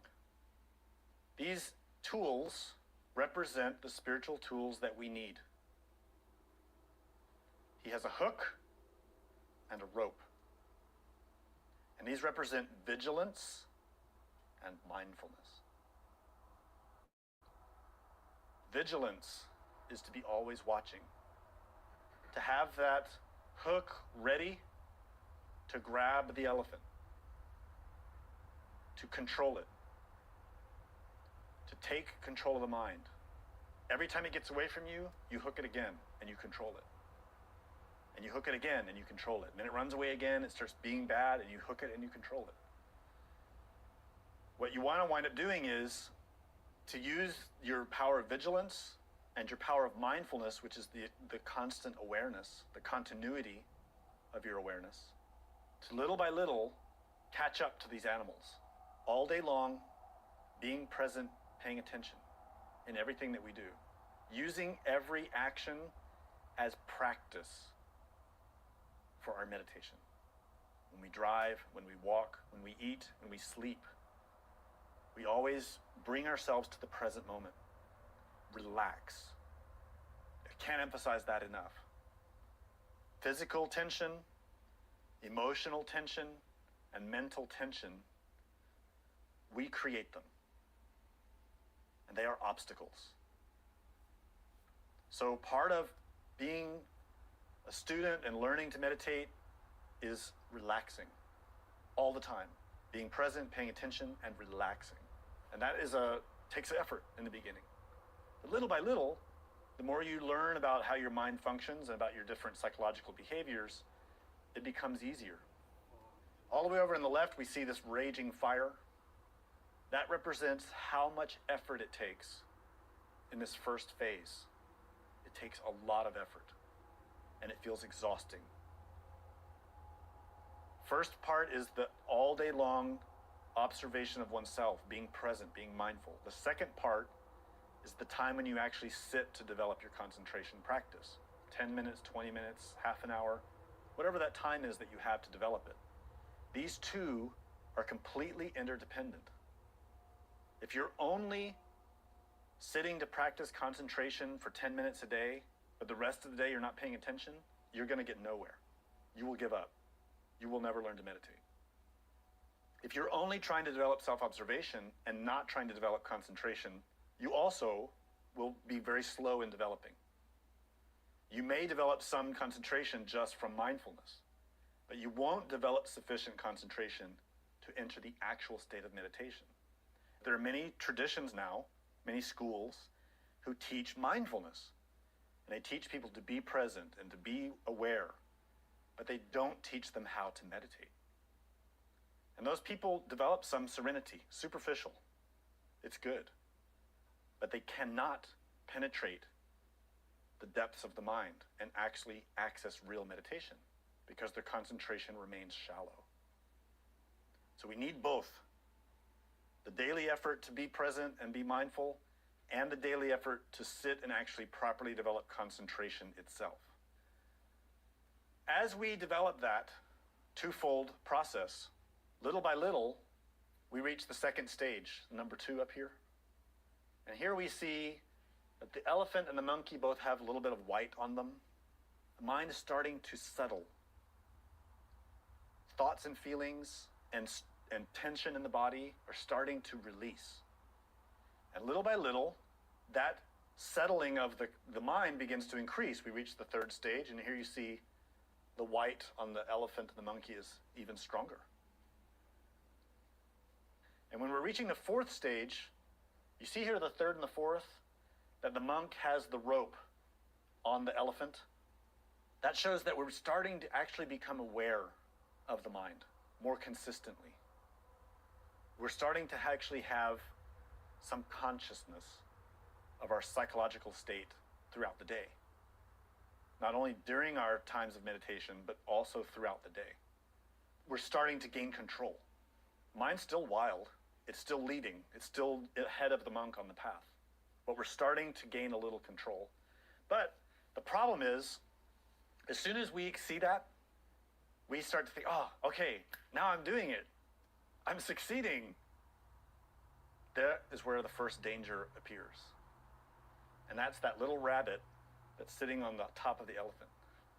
That rabbit represents laziness. Because as soon as we feel like, oh, now I'm doing it, we stop making so much effort. We become a little bit lazy. So what's needed there is to extend even more, to expand even more our awareness of our psyche during the day and during the times that we are practicing concentration. You also notice here that the monkey is no longer controlling the elephant. This means that at this point, we've started to have the ability to not let that monkey mind be jumping from thing to thing. These gradual changes continue into the fifth and sixth phases. But what happens here is that the monk now leads the way. That is, the consciousness now is more established. So here's the significance of this. In the first few phases, 1 through 4, when we're sitting to concentrate, the times that we're aware of what we're doing are shorter than the times that we're distracted. And anyone who's meditated knows this, that you sit to concentrate, 30 seconds or a minute goes by, and you're thinking about work, and you're thinking about the bills, or you're thinking about something that happened, and that guy on TV, and this and that, and then half an hour goes by, and you realize, oh, the session's over, and I was completely distracted the whole time. So that shows that the time that you're aware is very short, and the time that you're distracted is very long. When you're getting into the fourth, fifth, and sixth phases, gradually, they start to shift. Your time of being aware starts to get longer, and the times of being distracted get shorter. So you see, this is not complicated. You can measure your meditation practice every day simply by looking at this chart, this graphic. The more we practice, the more intently we develop the concentration and relax deeper and deeper, the further we go along on this path. Eventually, that flighty monkey disappears, and the elephant naturally follows the monk spontaneously because the mind has become tame. When the concentration is trained, the mind also becomes calm because it's no longer subjected to the chaos that we were putting it through before. We're no longer letting the attention jump from thing to thing all the time. We're no longer letting the animal mind be in charge of our experience. Instead, we are focused, we are present, we are relaxed, serene. Now all the impressions that come in, we observe them consciously. We relax, even when things are difficult, but we know how to relax and respond appropriately. And because of that, the elephant is white, meaning the mind is calm. Thoughts and emotions are serene. Attention, concentration is sharp, present, and cannot be distracted because it is completely controlled by us as a soul or as a consciousness. And then, in the ninth phase is when the concentration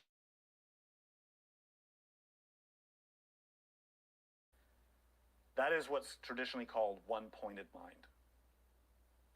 That is dharana, concentration itself.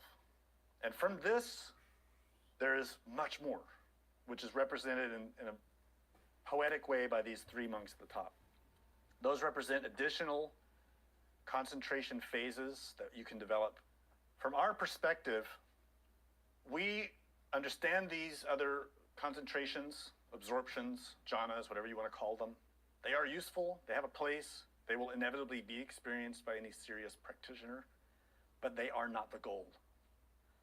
Our goal is not to find and map out and experience all these subtle states of concentration. Our goal is to liberate the mind from its afflictions, to liberate the consciousness from suffering. And for that, we only need sufficient concentration to not forget what we're doing. That's enough. That underscores the urgency of our need to change. In our current era, we need to transform radically, effectively, deeply. And for that, we don't really need those things. If we can reach a concentration level, at least to the point where we can sit to meditate for whatever period of time we need to meditate and not forget that we're doing it, that is sufficient. That is enough. So that when you sit to meditate for the half hour or the hour, you might have some thoughts and emotions, you might have sensations, you might have some difficulty, but you never forget what you're doing. You don't become distracted. It's at that point that you can shift gears and develop the imagination. When you develop those two, from that point, your practice will shoot ahead very rapidly. If you remain just focused on developing concentration, that's fine.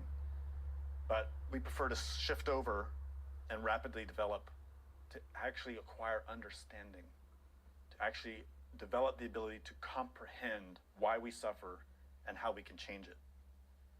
This whole outline that I gave you is all based on cause and effect. To develop concentration and subsequently enter real meditation has nothing to do with beliefs or theories or dogmas. It is completely produced by cause and effect. So if you really want to learn to meditate, study your concentration abilities. How consistently can you concentrate? Can you pay attention? For what length of time? What is the difference between the amount of time that you can pay attention without being distracted to the amount of time that you are distracted? That comparison will immediately show you where in these 9 stages you are currently working. The effects of our actions are greater than the cause. We studied this in the previous lecture. If we're making some effort in our practice, but we're not making the progress that we want, we need to study our behavior.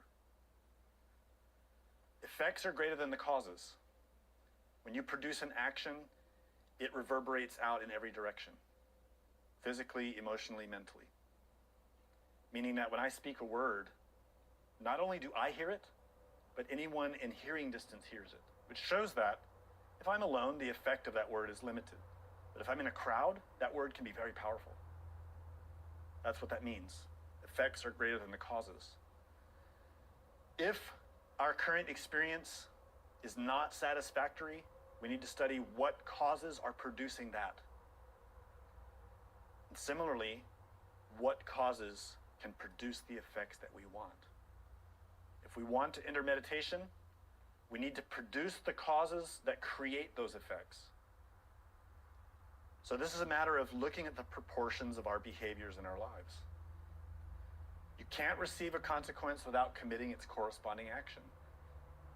This applies to our meditation practice. You cannot enter the state of meditation if your mind is conditioned by anger, pride, lust, greed, gluttony, etc. If you're identified with a desire, that means you are encaged in it, trapped in it, limited by it. Sometimes people say, well, I'm meditating every day, but I'm so frustrated. And they don't realize that the frustration is the obstacle. It is precisely why they can't meditate, because they are frustrated. Frustration is anger. And frustration is a desire that's not being fulfilled. By facing that recognizing that, one can change it. So if we want certain consequences, if we want to enter meditation, we want to experience meditation, we will never experience it if we don't produce the actions that lead to it. And fourth, once an action is performed, the consequence cannot be erased. Now this is a very powerful aspect of cause and effect. If you practice diligently, seriously, you produce actions, they change you, they affect you. They change your mind stream, they change the course of your life permanently. So this applies to both good things that we do and bad things that we do, beneficial things and harmful things. So consider that when you're working in this process. You will face temptations. You're trying to learn to meditate, you're trying to change yourself, but then you get this opportunity to go do something that you know is harmful. So you face the temptation. And most people say, well, maybe just this once, maybe just tonight, I'll go out and I'll go with my friends and do this and that. You have to remember that once you perform an action, the consequence cannot be erased. So we see people who want to study meditation and they practice so hard for weeks and months, but then they go on a binge, sleeping around, drinking, smoking, doing all these things. They return that mind back to its wild state. That's how our life is a chaos. We have so many competing actions, some good, some harmful. If we want to fundamentally change our experience, we have to choose beneficial actions that produce the consequences that we need. So the clue to that is the fifth aspect, which is that a superior law always overcomes an inferior one. A superior action, a superior behavior can overcome the ones that were misguided. This is simple ethics, based in physics. It's based in how nature works. So yeah, we make mistakes, everyone does. But we can change and choose to behave better. And by choosing superior ways of behaving from moment to moment, we change the whole trajectory of our experience. If we take a serious attitude like this monk, and we take that psychological approach to think that way, to behave that way, to feel that way, as a serious renunciate, and from moment to moment and experience to experience, we choose to adopt superior behaviors. Okay, so our friends are going to go out and get drunk. So what? That doesn't mean we have to go. But we're choosing a superior way of behaving. And because of that, our life will change. And the more superior the action, the more superior the result. Simple, logical. In synthesis, if we take it seriously to pay attention from moment to moment every day, and every day to take some time to actually sit and develop our concentration, make that a serious endeavor and make it consistent every day, we will see dramatic changes inside of us. And little by little, that will extend into our environment. The course of our life will change. Our environment will change, our friends will change, our circumstances will change because we ourselves have changed integrally, psychologically. So for the students who are following this course and want to take on the exercises, that's what they are. Develop your self-observation every day and develop meditative concentration every day. So for the meditative concentration part, you can adopt any number of objects of concentration. You can observe the breath as it naturally occurs in your nostrils.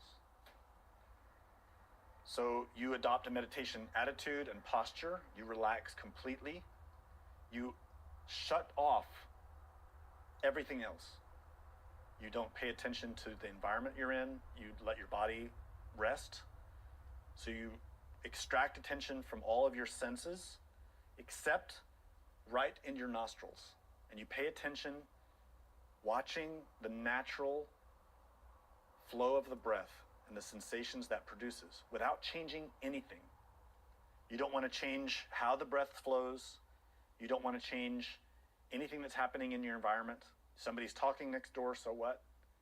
You hear dog barking, so what?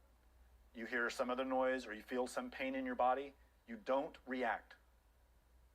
You don't respond to anything. You just observe. You have to take away attention from everything else because your wild mind is going to want you to scratch those itches and adjust your posture and complain about it's too cold, it's too hot, I'm itchy, I'm uncomfortable, I'm hungry, I'm thirsty. All kinds of things. My back hurts, my knee hurts. You'll be crying to yourself about so many things. That is the animal mind. And if you want to train it, you have to fix attention on this one thing and leave it there until the session is done.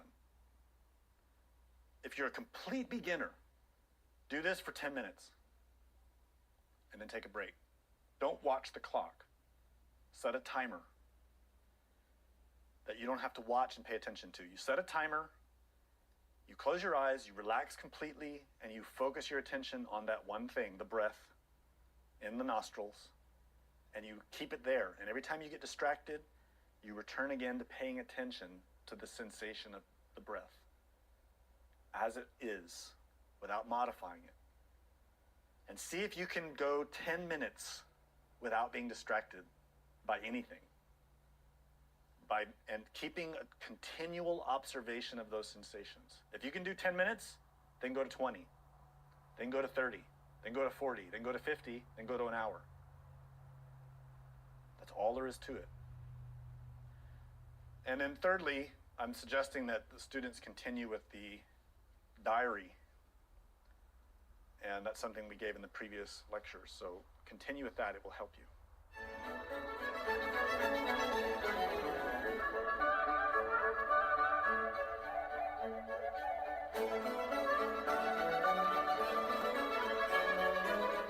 To learn more about what you learned in this lecture, we invite you to explore the books published by Glorian Publishing, available from booksellers worldwide. You may also be interested in online courses or upcoming retreats, all of which you can learn about at GnosticTeachings.org. All of this has been made possible by the financial support of listeners like you. Will you help others?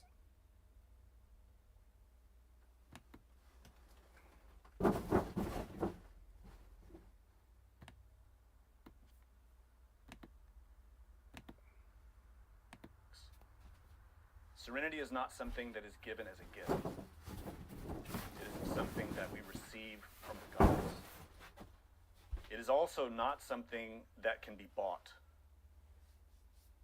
And if you've had some experience in this world, you may have encountered very poor people, very rich people, and you may have seen for yourself that serenity escapes them all. Wealth does not solve the problems of suffering or discontentment. But you can find poor people and rich people who are equally unhappy. You can also find them who are equally content. The difference between them is not their material possessions or their social status. It is their attitude. That's the difference. And that attitude is really significant in spirituality. It's really significant when we want to understand and experience what serenity is. When we use this word serenity, we're using it in a very technical way. We're describing a very specific state of mind, a state of being, something that one experiences and lives. It is not elusive, and it is not in the future or the past. It's something that is known in the present. Serenity, as a technical term in this tradition, refers to a mind that is at peace, that is stable, that is calm, that is not in chaos or surging with thoughts and emotions and cravings, fears. What I placed here as an image to illustrate this is a map of our 5 centers. We also call it the 3 brains. These are psychological tools, machines that we are experiencing all the time, but we're not really that aware of them. We don't really pay that much attention to them. But the energy that passes through them is what determines our experience of living in the moment. So the state of the energy that's flowing through the intellect is what we experience as mind, thought. Most of the time, that state of mind, state of thought, is out of our control. It is a chaos of a constant movement of thinking, of voices, over which we seem to have no control. And anyone who's tried to learn to meditate knows this for a fact. Your instructor tells you, sit, empty your mind of thoughts, and you can't. Because you sit and the thoughts just keep happening. That is a lack of serenity. There's also a state of mind or intellect that we can call dullness or laxity.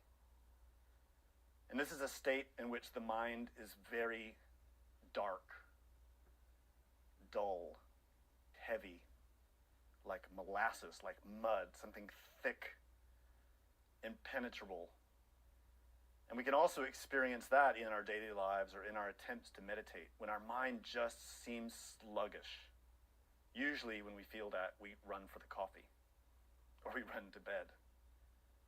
So there are these extremes of excitement, agitation, stress, high energy, to the other extreme of dullness, a state of obscurity. You see this pendulum in our intellect, in our thought process, between these extremes, these movements that we don't seem to have any control over. That same pendulum happens in the other centers. Emotionally, it happens as well, but we're even less aware of that. Where we get emotionally excited, we get emotionally attracted, emotionally interested, emotionally wound up. That includes stress. That includes anxiety, fear. It includes lust. It includes all forms of desires, where we become very fixated on something and our emotional craving and urge to have that is overwhelming. And at the same time, we can experience states in which our emotional center feels numb, dead, cold. Where something happens that's awful, tragic, and we don't feel anything. Or something happens that's great and wonderful, and we don't feel anything. There's these extreme movements in the same way in the emotional center, excitement and laxity. These big shifts, again, that we seem to have no control over, and that don't seem to have any real correspondence to the reality. We can go to a party, everybody's happy, but we're depressed, we're miserable. We may not even know why. We just feel bad. Everyone experience that sort of thing? Where your inner state does not match your external circumstances. Same thing, more subtle in the third brain, or these other three centers, the motor, instinctual, and sexual centers. These are much more rapid, much more difficult to be aware of, because they're so subtle and so deep inside the psyche. But we find the same fundamental pendulum between excitement and laxity, agitation and dullness. The essential point is that all of that chaos that we experience psychologically, that we think is life, that we think is normal, is not normal. It is not really living. It is reacting.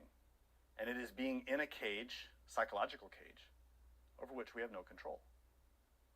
Things happen, and reactions are constantly flaring up in these centers within us. And all we're doing all the time is trying to contain it. Trying even to run from it, to mask it, to hide it. Life is happening. Painful things, difficult things. We have anxiety, stress, uncertainty. We have goals, but we can't achieve them. We have problems and we can't solve them. Things are happening constantly. And within us are flaring all kinds of reactions all the time that we can't deal with. We don't know how. And as a result, the body, the heart, and the mind suffer. And we have this extreme state of agitation that these days is becoming more acute, becoming worse. And that's why we see people finding things to use as band-aids that they become addicted to. Alcohol, cigarettes, drugs, sex, money, power, distractions. People binge watch TV, they binge on food, they binge on all types of sensations to indulge themselves in those sensations as a way of avoiding what's happening in their minds and hearts and bodies. This is why society is cracking apart. No one is equipped with the specific understanding of how to transform this state of being and be serene. We study religion and we see that the prophets and saints knew how to do it. In the midst of their incredible trials, they maintained love and compassion and patience and tolerance and great diligence to work on behalf of others. In spite of being tortured, persecuted, ridiculed, gossiped about, none of those things affected them. They may have been impoverished, starving, in the wilderness, but yet maintained a loving attitude even towards their persecutors. That is spirituality. That ability to remain serene no matter what. And that serenity is not an external factor. It is not a gift from the gods. It is not something fake. It cannot be faked. The reality is that serenity is the natural state of your being. Your being. Its natural state, unmodified, unconditioned, is serenity. That's inside of you. It's already there. We all have that. The process of learning to meditate is the process of learning to transform our responses to stimuli, both internal and external.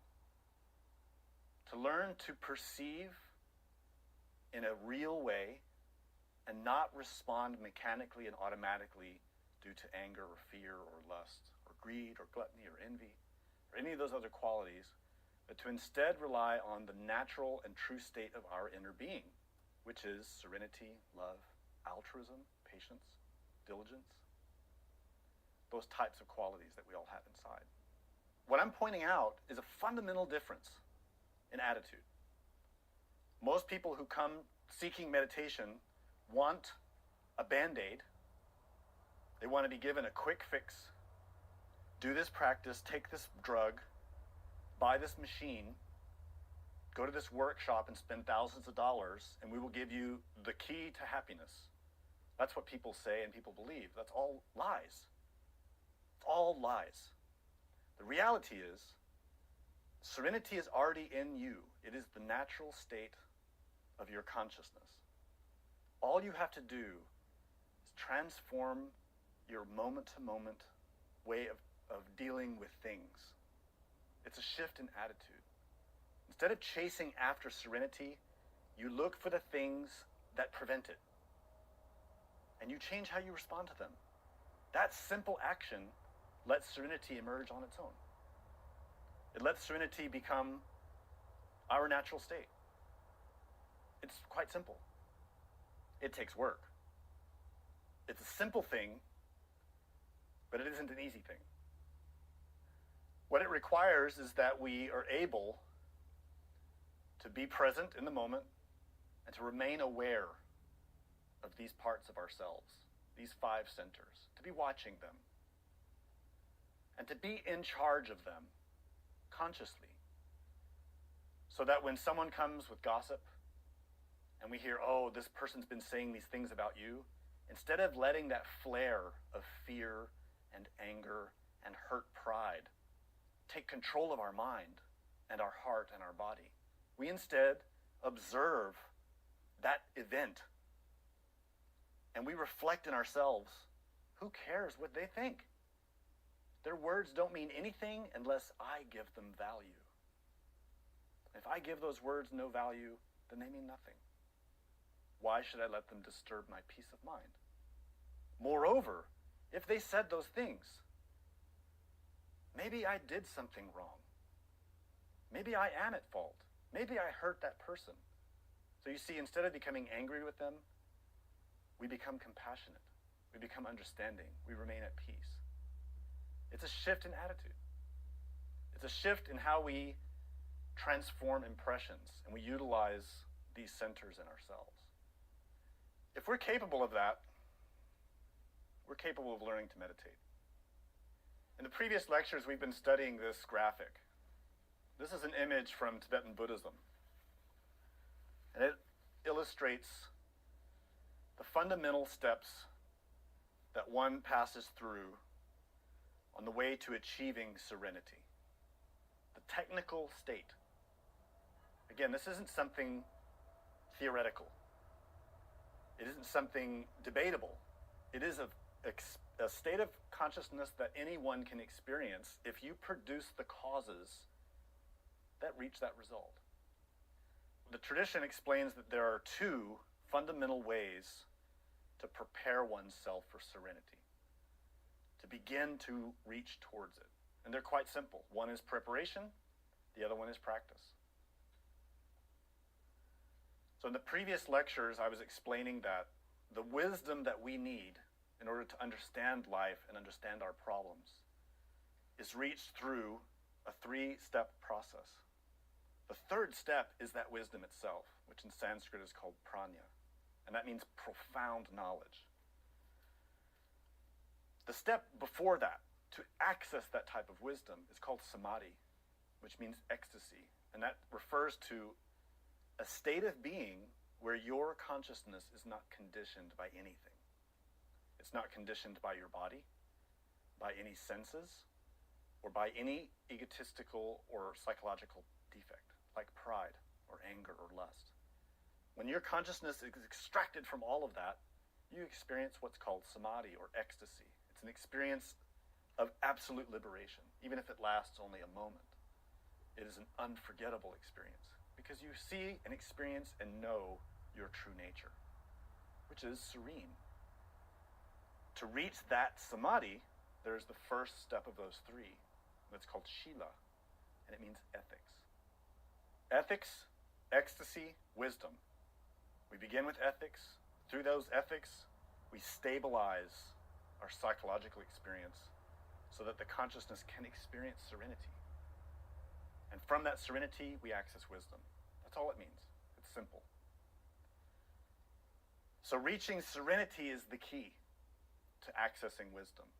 And to reach serenity, the key is ethics. Now, I'm mentioning this and pointing it out specifically because this is what the preparation and practice are based on. If we don't begin with this ethical basis, then we will never learn to meditate. And if we've been studying meditation and practicing meditation, and we're failing to actually experience change and advance in our practice, we don't have the right knowledge. If we have the right knowledge, and we're producing the dharma to be able to receive those results, there's only one more thing that can block us from experiencing reality in meditation, and that's our ethics. If we're not experiencing samadhi and prajna in our meditation, those are the reasons why. So then we need to examine our practice and understand, what is it that's stopping me? This is our fundamental focus. Not chasing an experience, but focusing on what is preventing it. And the vast majority of the time, what's preventing our access to spiritual experience is the state of our psyche. Some ethical breach, some ethical blind spot, or even something we're doing willingly that we shouldn't be doing. So this is more specifically laid out in the first aspect of preparing for meditative serenity, which is the preparation itself. And this is traditionally described as having 6 aspects. The first one is to have a place to live where we dwell, where we spend our time, that actually supports our motivation, that supports our spiritual life. And that's represented in the graphic. At the very bottom right, you see this temple, and you see the monk, the renunciate, who's beginning the path. So the beginning of the path to reach the state of meditation depends upon having a place that supports it. Now, most people read that conducive dwelling, and they only interpret it in the ancient traditional way, which is the way it was applied for thousands of years, which was that the monk, the nun, had to go live in a cave or go live in a monastery in the wilderness and be isolated from society. And the reason that they had to experience that was to isolate them from all their attachments: family, friends, love interests, alcohol, intoxicants, things to crave, things to chase after, buying and selling, all the sort of things that happen in society that keep the mind agitated. That was what was implied by conducive dwelling at its most fundamental level.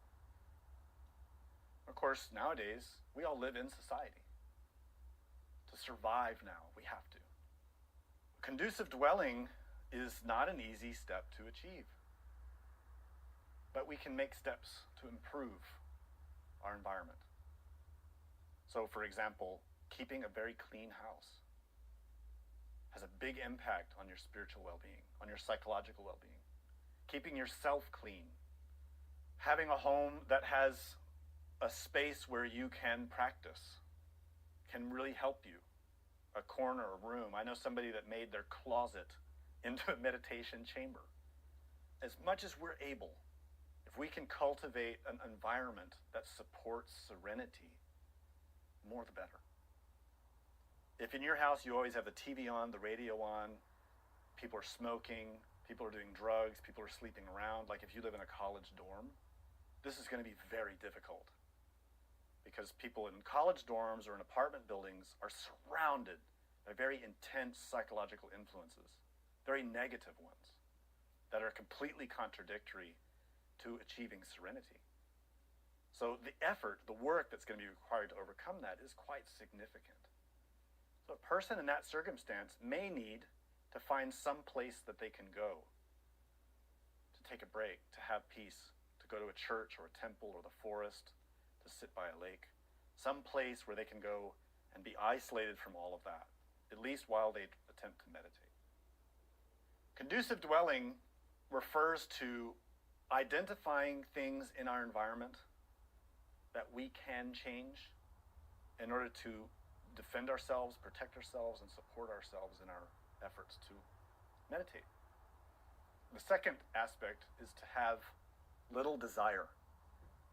Not getting distracted by all the things that want us to pay attention to the commercials, to the new products coming out, to the changing of fashion, to all of the things that our friends are doing and the things that our friends have. We see our friends going on trips and going skiing and going surfing and going here and there, and they have a nice car and they have a nice job, and we want all those things.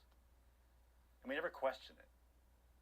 This second aspect is inviting us to question. Why do I want this and that? Why am I chasing after these petty interests all the time?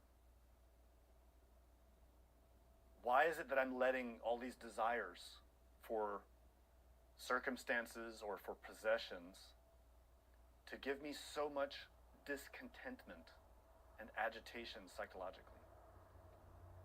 We have so many desires that are influencing us all the time. And most of them are because of envy. We see people on TV and in the magazines who seem to have everything, and the advertisers are sure to show us this, that if you get this product, you'll be like these happy people in the commercial. We become influenced by those things, and we think we need to dress a certain way, we need to have certain types of possessions. We need to have a certain type of lifestyle to be happy. And it's all lies. All of it. We need to become aware of that. We need to become cognizant of the types of influences that are affecting us all the time that are, in truth, sucking the life out of us. Why do we need to go buy these products all the time? Why do we need to go shopping all the time? Why are we always chasing after these really insignificant things? We waste so much of our lives on that. We never stop to really take control of it. So having little desire is about that. And it's related, of course, to the third one, to be content with what we have. To recognize that what we have is actually quite exceptional. And to be content with that, take advantage of that. To be content is to be serene. It is to be content with what one has and how one is. Now, this is a bit tricky because obviously if we're interested in spirituality, we want to change. We recognize there are things that could be better. We're suffering. And we need to find ways to modify that and change that. So this contentment doesn't mean that we should be complacent with our defects, with our vices, with our mistakes. It means to be content with material things, to be content with our circumstances, to not fight so much against reality. Before we enter spirituality, we're always thinking, oh, I need a better job, I need a better spouse, I need a better car, I need a better house, I need more clothes, I need more money in the bank. And there's all this discontentment fueled by envy to acquire so many things that we don't have. When we enter spirituality, we maintain that attitude, but we change it for spiritual things. Oh, I don't have the initiations I need. I don't have the spouse I need. I don't have access to the teachers I need. I don't have time to meditate. I don't have this and that and this and that. It's a long list of things that we think if we had them, then I could be content. People are always seeking outside for things to fill the gaping wound in their hearts, that spiritual wound. But those things will not satisfy it. No possessions, no circumstances will give us serenity. And one way to transform this aspect of our psychology is whenever we feel that urgency, that stimulation, I need this, I need that, woe is me, my situation is terrible, I don't have these things that I should have, I'm 35 or I'm 40 now and I didn't have kids and I didn't get my education and I don't have the money I should have had, all that stuff, that garbage that we tell ourselves. An easy way to transform that is look around. Look at the facts of the people in life. Look at those people who are suffering far more than you. Open your eyes to the reality. Life is not about fulfilling your desires. Our culture says that's what it's about, but our culture is empty. It has nothing to offer. It only exists to make other people rich. But our culture offers nothing spiritual, nothing lasting. It is like vapor, an illusion. If you want something real, if you want something that will last, abandon desires and become present here and now, content with what you have and focused on taking full advantage of it. When you feel discontent, look at those who have less. There will always be someone who's suffering more than you and has less than you. Especially all of us in the West. We have no concept of suffering. And yet we think we suffer so much. We are fooling ourselves. Abandon useless activities. We waste so much time and energy on nonsense. Why? When we really understand the fragility of life, the impermanence of the body, and yet the possibility to access something that is real, that is beyond the body, this is an easy step to accomplish. to abandon useless activities. The reality is that all of us will die, and we don't know when. And when you really contemplate that, and you bring that into your awareness, and you really comprehend it, it becomes unthinkable to waste a moment on something stupid. Become very cognizant of the inevitability of your death. And know that your state of being at that moment will determine what happens to you after you die. If you leave your state of being in its current state, your physical body dies. What will happen to you is exactly what happens to you when you fall asleep at night. Do you remember what happens? Are you aware of what happens? Do you wake up the next morning with just some vague memories? That's what will happen to you when you die. You will wake up in some new body in some other place, and you won't remember anything, even who you were. You'll be born again depending on your karma, depending on your actions, what you deserve, what you earned.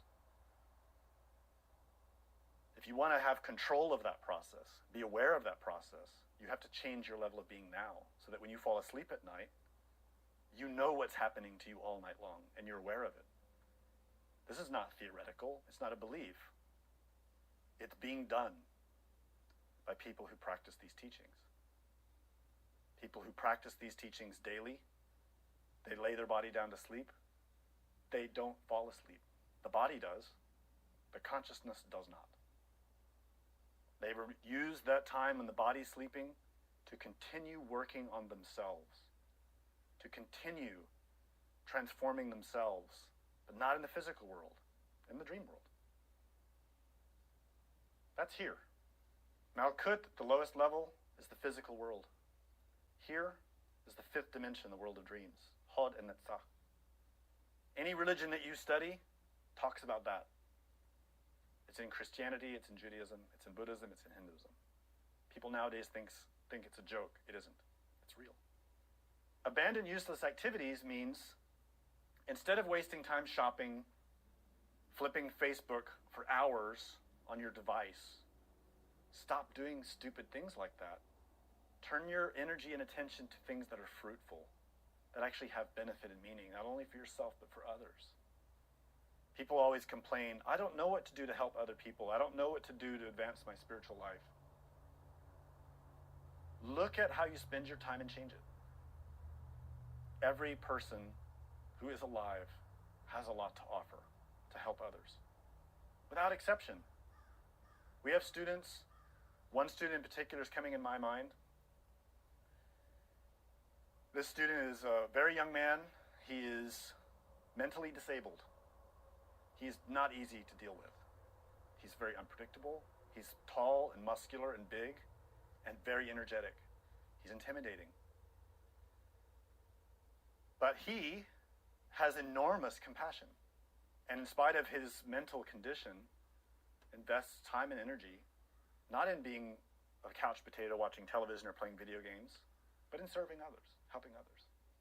So if he in his condition, with his limitations, can do it, I know everyone else can do it. We have no excuse. So instead of wasting time on useless things, if you invest your time and energy into fruitful action that benefits others, you will receive benefits. Instead of spending your time on selfish things, wasting time, you help others, and you in turn receive help. The fifth is the pure ethical discipline. This means that we have to be very true to our conscience. This means that we should never lie, no matter the cost. We should never lie. We should never steal. We should not kill. Now you understand that the great teachers, the great masters have explained that all of these ethics that we learn, the Ten Commandments, the Vinaya, all the different descriptions of how we should behave, we cannot just take those as like a lawyer and look for loopholes. We have to live the spirit of ethics. People who grew up in Christianity here Well, God said you shouldn't fornicate and commit adultery. But it's the modern age. Everybody's doing it, so God will forgive me later. All I have to do is say, I accept Jesus and please forgive me, and God will say, okay, and let me go to heaven. The Bible doesn't say that. None of the scriptures of Hinduism and Buddhism, Judaism, none of them say that. Jesus never said that. What the scriptures say is that no adulterer, no murderer, no liar, no thief will go to heaven. We all have those elements. And we think to ourselves, well, I didn't kill anyone. I didn't commit adultery. But when you comprehend what the teachers say, Jesus himself said, any man who looks at a woman with lust has committed adultery with her in his psyche, in his heart, in his mind. That means that all of us are adulterers, that all of us are murderers, that all of us are thieves, because we commit those crimes psychologically. And we allow ourselves to do it. So having pure ethical discipline means we work against that. It doesn't matter whether anyone else agrees with us, whether we're going against the entirety of the world. What matters is our inner relationship with divinity. And in my mind is coming this such a beautiful thing that Joan of Arc said. She said, I would rather die than do something that I know is wrong. That's how committed she was to upright ethics, to ethical discipline. And she lived by it. And she transformed Europe with that attitude. We ourselves need to adopt that type of attitude. To discover what are real ethics. That's something that's known through your conscience. There are things that we can study to help us. We all have our scriptures. We have the Bible. We have the sutras. We have the tantras. We have the Gita. We have the Mahabharata. We have the Vinaya. We have many scriptures from many traditions that all explain the spirit of the ethical tradition, the ethics that we need to liberate the consciousness from suffering. We just need the will to do it. Most of the specifics about ethical discipline are fairly obvious and are based on statements that we all know, such as treat others as we would wish to be treated.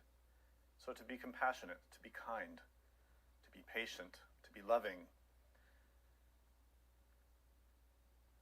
There is one instruction in ethical discipline that modern people overlook or avoid, and in some cases may not know about.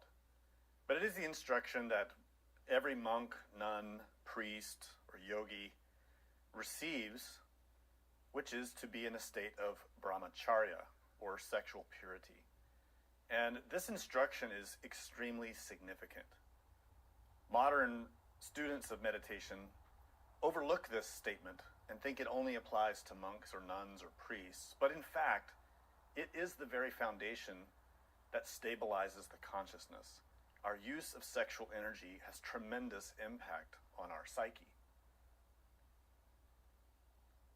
Brahmacharya, or sexual chastity, does not refer to repression or avoidance of sexuality. Instead, it refers to a healthy use of the sexual energy, a use of sexual energy that abandons desire and instead harnesses those forces for spiritual purposes.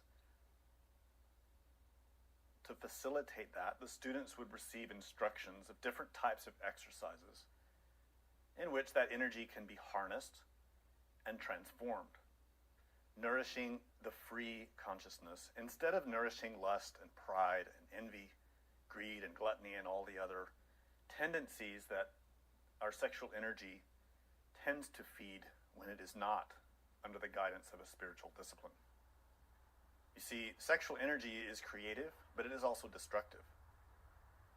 A person who's very serious about developing the consciousness and liberating themselves from suffering will utilize the sexual power for that liberation. This means that they must abide by the ethical discipline in the use of sexuality. In synthesis, the ethical discipline of sexuality is to turn that energy towards spiritual development, to free it from its bondage to animal desire, to lust, and instead to make it something pure, something human, something that supports the development and growth of the liberated consciousness. The sixth prerequisite is to stop thoughts of desires, or stop thoughts that are driven by desires. And when you really are observant and honest, when you really pay attention to your thoughts and emotions, the impulses that move through your psyche all the time, you'll discover that they are strongly driven by all types of attractions to sensations, by cravings for sensations. In short, thoughts, emotions, and impulses in the body are rooted in desire most of the time. So this sixth prerequisite to stop thoughts of desires is about transforming that. Instead of being a slave of our thoughts and always being caught up in the constant flow of thinking and thinking and thinking, instead we learn to take control of our psychological experience and to observe the contents of those thoughts and emotions, to become aware of them, to start to notice, where are these thoughts coming from? Who is really thinking? What are these feelings really about? Is there a desire that is stimulating this thought or this emotion or this impulse to action? And what does that desire want? Is it compatible with my spiritual longings, or is it contradictory? And if we're honest with ourselves, we'll find that most of the thoughts, feelings, and impulses we experience are about gratifying desires, gratifying attraction towards sensations, towards circumstances, and really extremely rarely have anything to do with spiritual values. One way to work on this state of psychological conditioning that we have is to flip our point of view.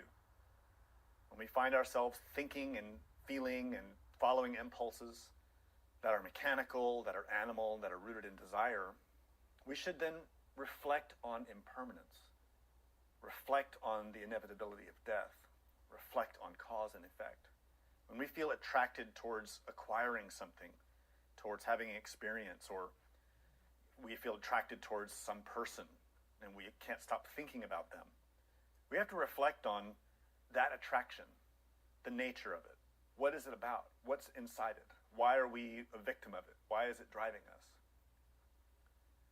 Even if we get the thing that we want, we won't have it long.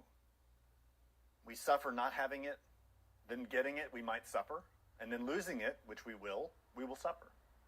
So why go through that whole process? Why go through the process of being a victim of craving, a victim of suffering? In this way, we can transform this tendency of constantly thinking about things, having emotions about things, having impulses to get things and experience things. Obviously, to do this, you have to be self-aware, you have to be self-observant, you have to be watching your mind, your intellect, your feelings, your heart, and your body. You have to be vigilant, observing, mindful. And in that process of developing mindfulness, vigilance, you are developing concentration and meditative serenity.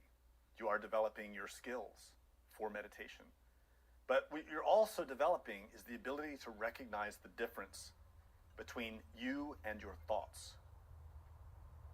The essential point of all of these prerequisites is to modify our behaviors so that we are no longer disrupting our psyche, so that our actions, our thoughts and feelings and the ways we use our body, instead of causing more disturbances psychologically, they instead lead towards serenity, peacefulness.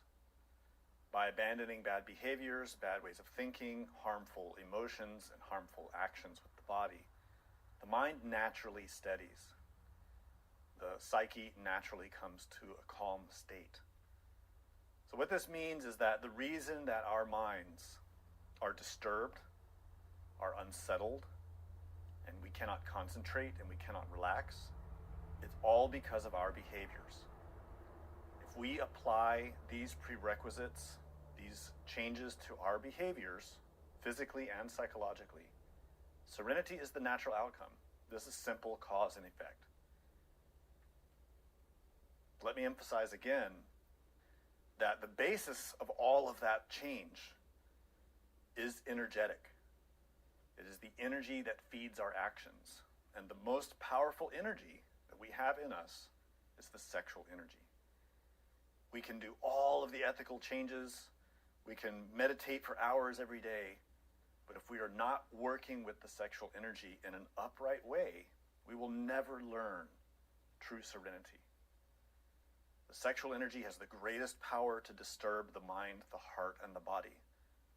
Conversely, it is also the greatest power to create serenity in the mind, heart, and body.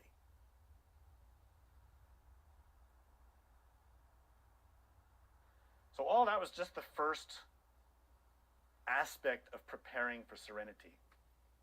And if you observe them and you practice them, you see that they are about changing the things that cause discontentment in us, that cause anxiety, that cause pain, that cause anger and envy and pride and lust and all the other qualities that are the opposite of serenity.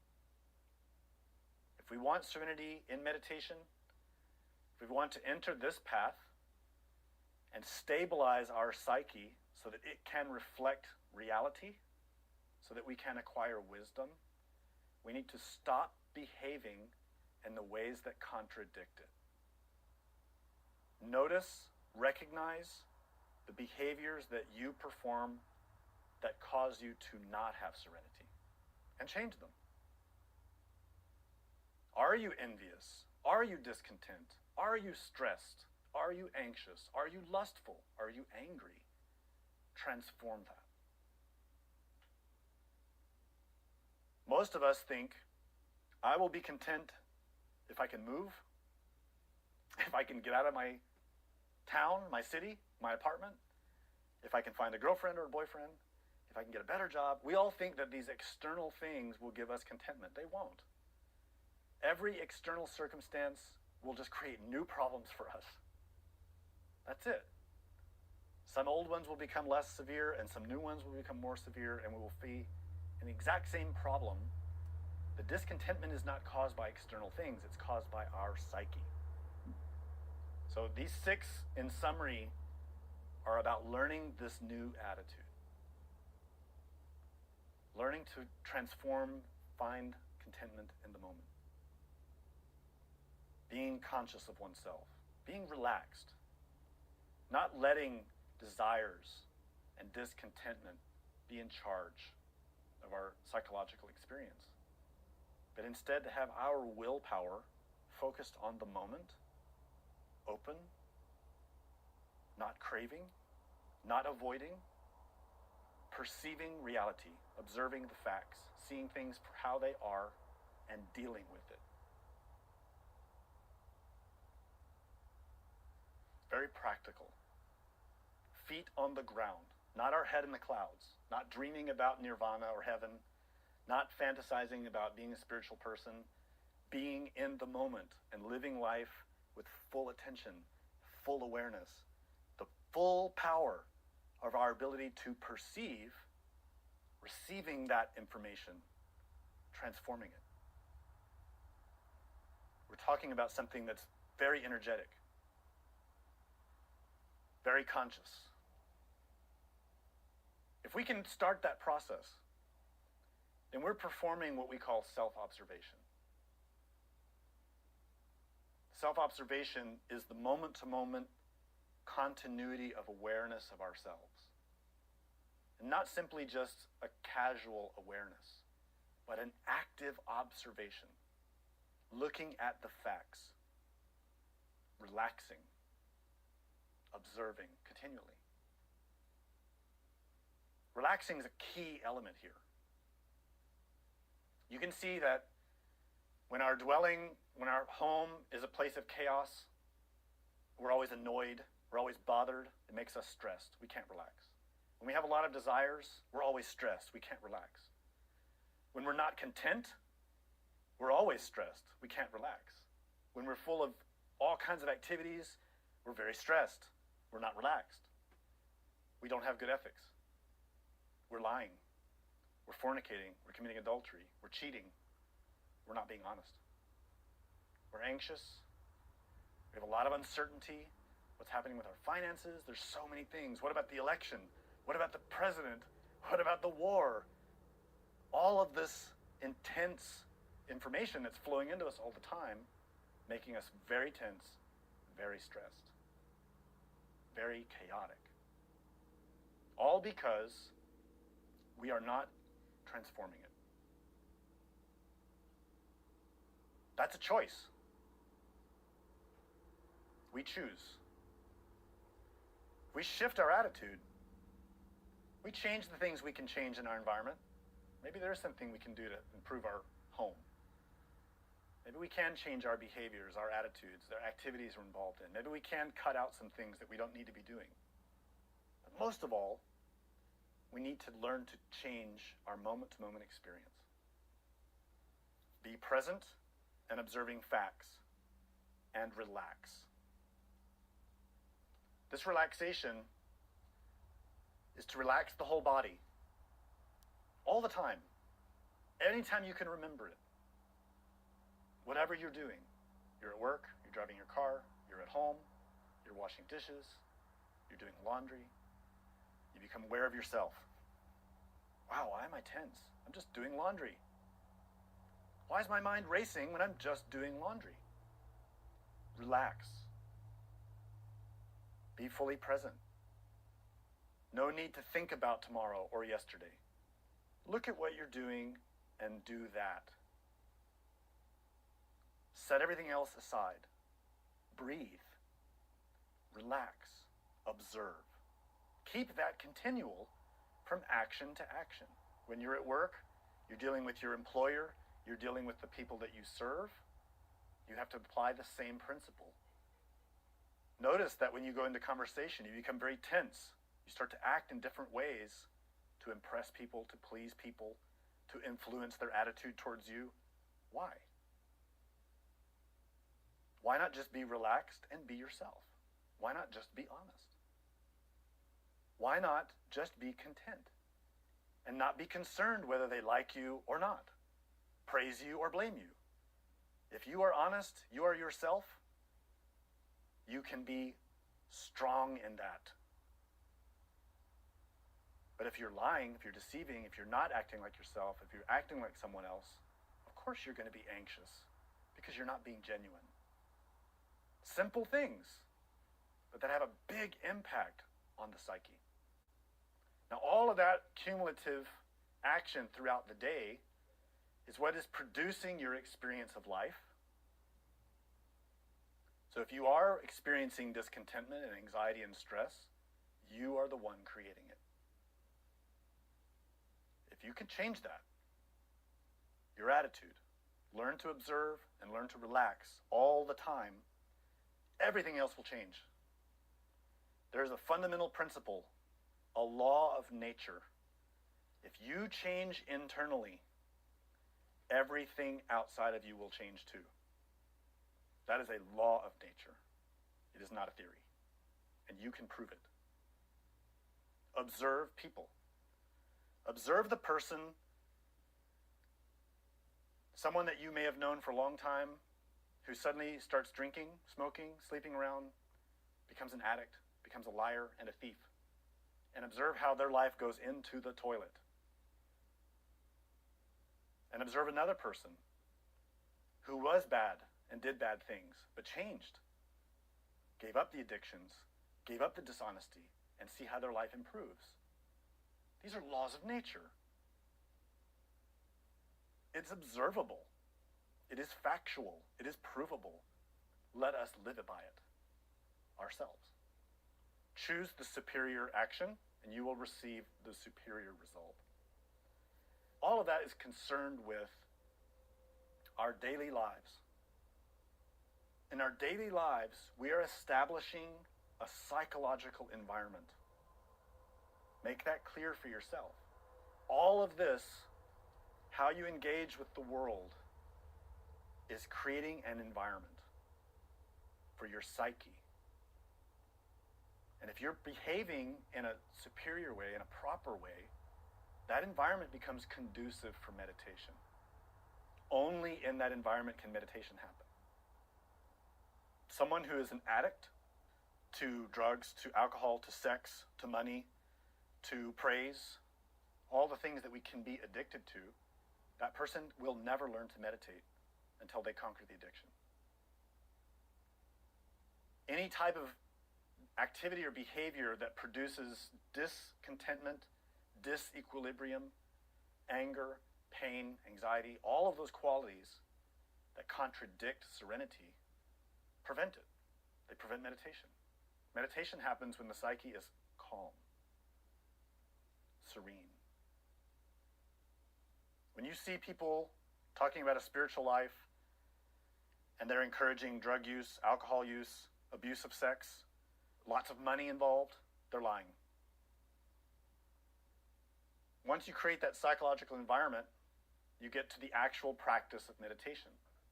And this has two aspects: an effective posture and an effective practice.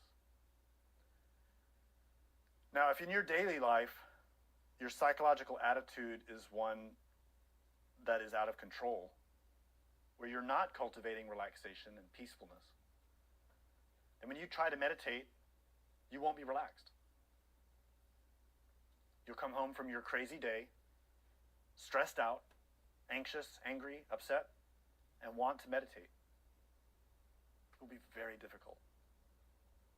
You may sit and you may attempt to meditate, but it can take a long time for you to come down out of all that intensity. So you can see how it makes sense to have your daily life cultivating that serenity before you practice meditation. Because then once you come to your meditation, you've been relaxed all day, meditation becomes easy. You've already set the stage. Your body is ready, your mind is ready, your heart is ready. Effective posture primarily means that you are relaxed. This is the most significant thing. Completely, fully relaxed. Not just physically, mentally and emotionally as well. In traditional meditation lineages, there are specific postures that are recommended that are all very good. There's the traditional lotus posture or half lotus posture that most people associate with meditation for a reason. It is an extremely effective foundation for meditation practice, but it is not the only one. You can sit Japanese style with your legs folded under you.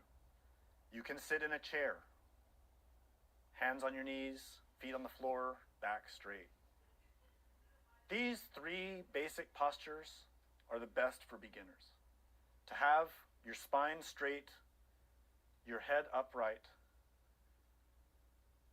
your body relaxed. The reason you want to be upright as a beginner is so that you don't fall asleep. As a beginner, you're learning to relax the body, to bring it down from that intensity of stress and chasing desires to a state of contentment. But the way we're accustomed nowadays, when we sit down to relax, we lay down to relax, we zoom straight to sleep. You don't want to fall asleep.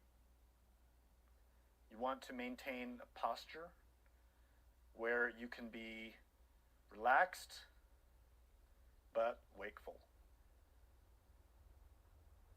Wakefulness means that you maintain awareness of yourself and what you're doing. Sometimes we use the word drowsiness to talk about meditation practice. Some lineages condemn drowsiness. They say you should not be drowsy.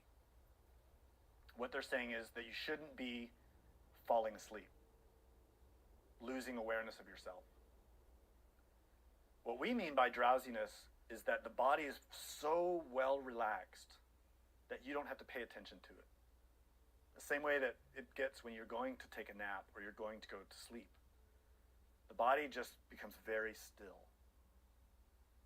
That is the best position to be in for meditation. What we want in our meditation practice is to be able to forget the body, to place it in that position and leave it there still, perfectly still. Because our goal, as we explained in the previous lectures, is to extract out of the physical body. Remember, Malkut represents physicality. Each of these spheres above represent other aspects of our energetic and psychological experience. We have energy, emotion, thought, will. We want to relax out of all of those conditioning factors. You can't do that if your physical body is uncomfortable, in pain, and bothering you. So we need to be able to put the body in a position where it can rest and be content, be still. For that, we need relaxation. Effective practice requires two components, mindfulness and vigilance. These are represented by the implements that this monk carries. Mindfulness and vigilance. In its most basic form, mindfulness means we remain aware of what we're doing. When you're washing the dishes, do you remain aware of washing the dishes? If you're honest, you'll say no.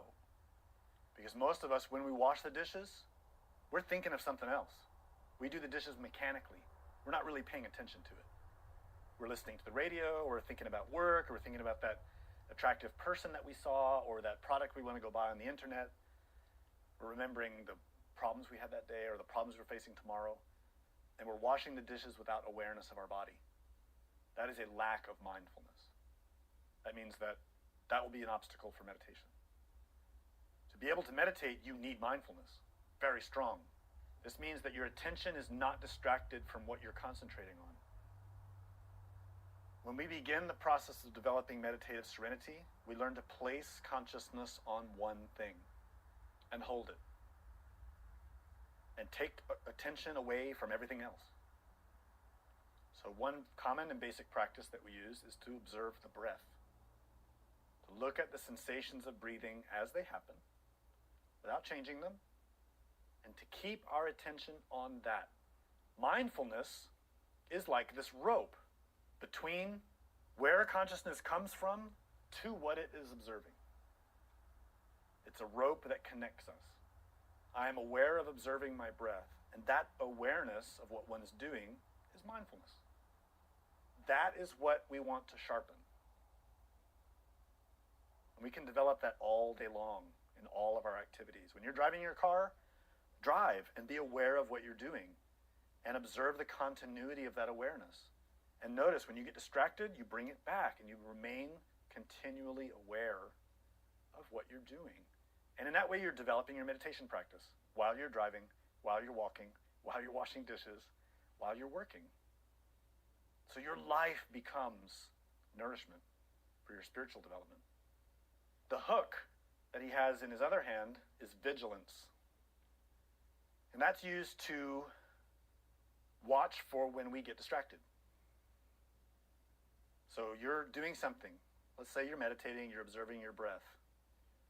But then you become aware that these thoughts started happening and you start thinking about that TV show and gosh, that was funny. When such and such did this and they said this and ha ha ha ha ha. Then you catch yourself, I'm not paying attention. That's vigilance. And you return your attention back to that object, to being mindful. These are two significant tools. When you first learn to meditate, it will feel to you like you can't do either one. We'll give you the instruction, everybody will relax, you'll take a posture, and I'll say, okay, now observe your breath. Don't pay attention to anything else. Put 100% attention on the sensations of breathing.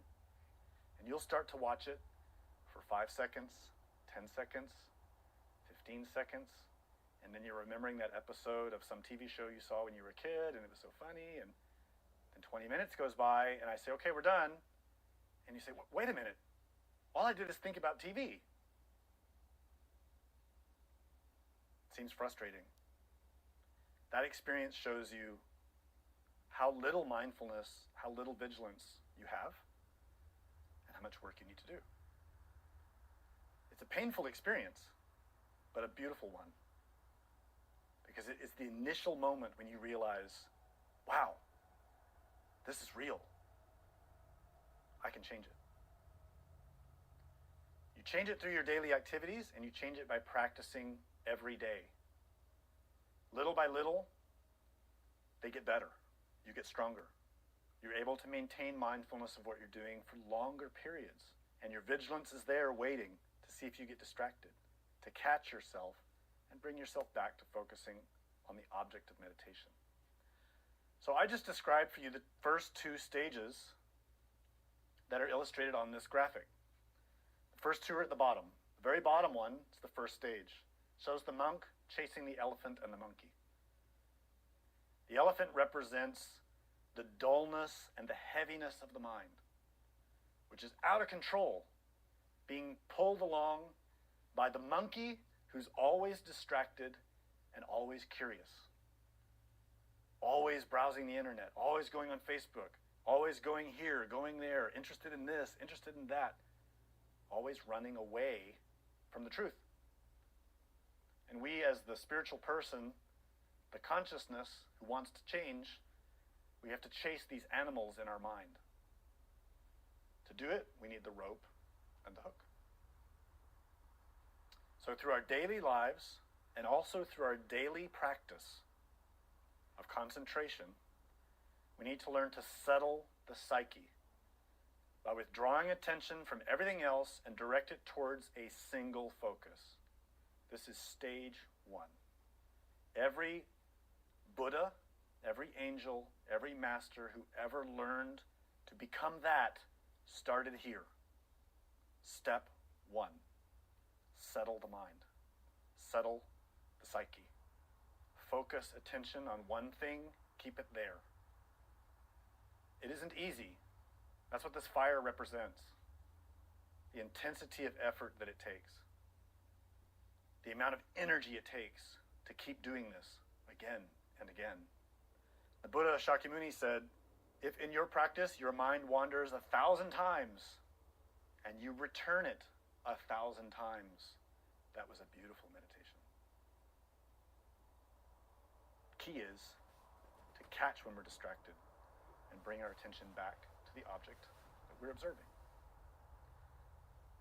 This has to be a continual daily effort. Every day, without exception. That's what starts the process of change. If you do this once a week, you'll never get anywhere. You'll give up. But if you work on this every day, the best you can, you will find change. You will. It's inevitable. It's scientific. And it has these 2 components. Your daily experience all day, being mindful, being present, and relaxing. Observing what you're doing, not being distracted. Being there doing what you're doing. And then every day also, take 10 minutes or 20 minutes to sit down, shut down all of your senses, and focus your concentration on one thing. That one thing can be whatever you want, but don't change it. The breath is the simplest. You always have it with you. Just observe the senses of the breath in your nostrils. Don't change your breathing, don't modify it, just observe it. If you want to really take it seriously, it's harder, but more effective. Observe a sacred object, a statue or an image, let's say of Jesus or Buddha or some deity. Memorize it and use that as your object of focus. Close your eyes and visualize it. This is harder, but it bears a lot of fruit.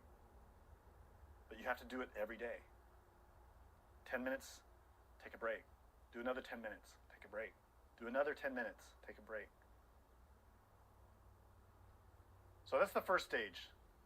focusing attention, withdrawing it from everything else. As you do that seriously, you'll reach the second stage. And this is where you are looking towards developing more continuity. The second stage just says, settling continually involves the attention that was directed initially to continue focusing without becoming distracted by anything else. In the first stage, you're learning to place attention on the one thing. In the second stage, you're constantly bringing it back to that. So they sound very similar. The difference is, in the second stage, you see the white on the animals? That white is serenity, concentration, settling. It's where the psyche is starting to become a little different. Instead of being wild all the time, you have these moments where you taste peace. It could be at any time. It could be during the day. It can be during your meditation practice, but you start to notice it. Little moments where, oh, wow, I actually feel relaxed, and I feel mindful, and I feel a little bit concentrated. It's a beautiful thing to start to see that fruit. The exercises are the same as the previous lecture. Put these things into practice. Observe yourself every day. Perform your meditative concentration every day. And record the facts of it in a spiritual diary. This is how you become accountable to yourself. Become honest with yourself. The diary is not for anyone else to look at. It's for you. And it can be as simple or as involved as you want it to be. But at the very minimum, start recording. Today I made effort. Today I learned this. Today I practiced for 10 minutes or 20 minutes. Start recording these facts about your spiritual work. And little by little, you'll start to see it gives you insight. A lot of insight. Some of it's painful. But when you recognize and discover those places of pain, you can deal with them and they will go away. If you don't see them and don't deal with them, the pain will still be there. So it's better to learn about them and deal with them.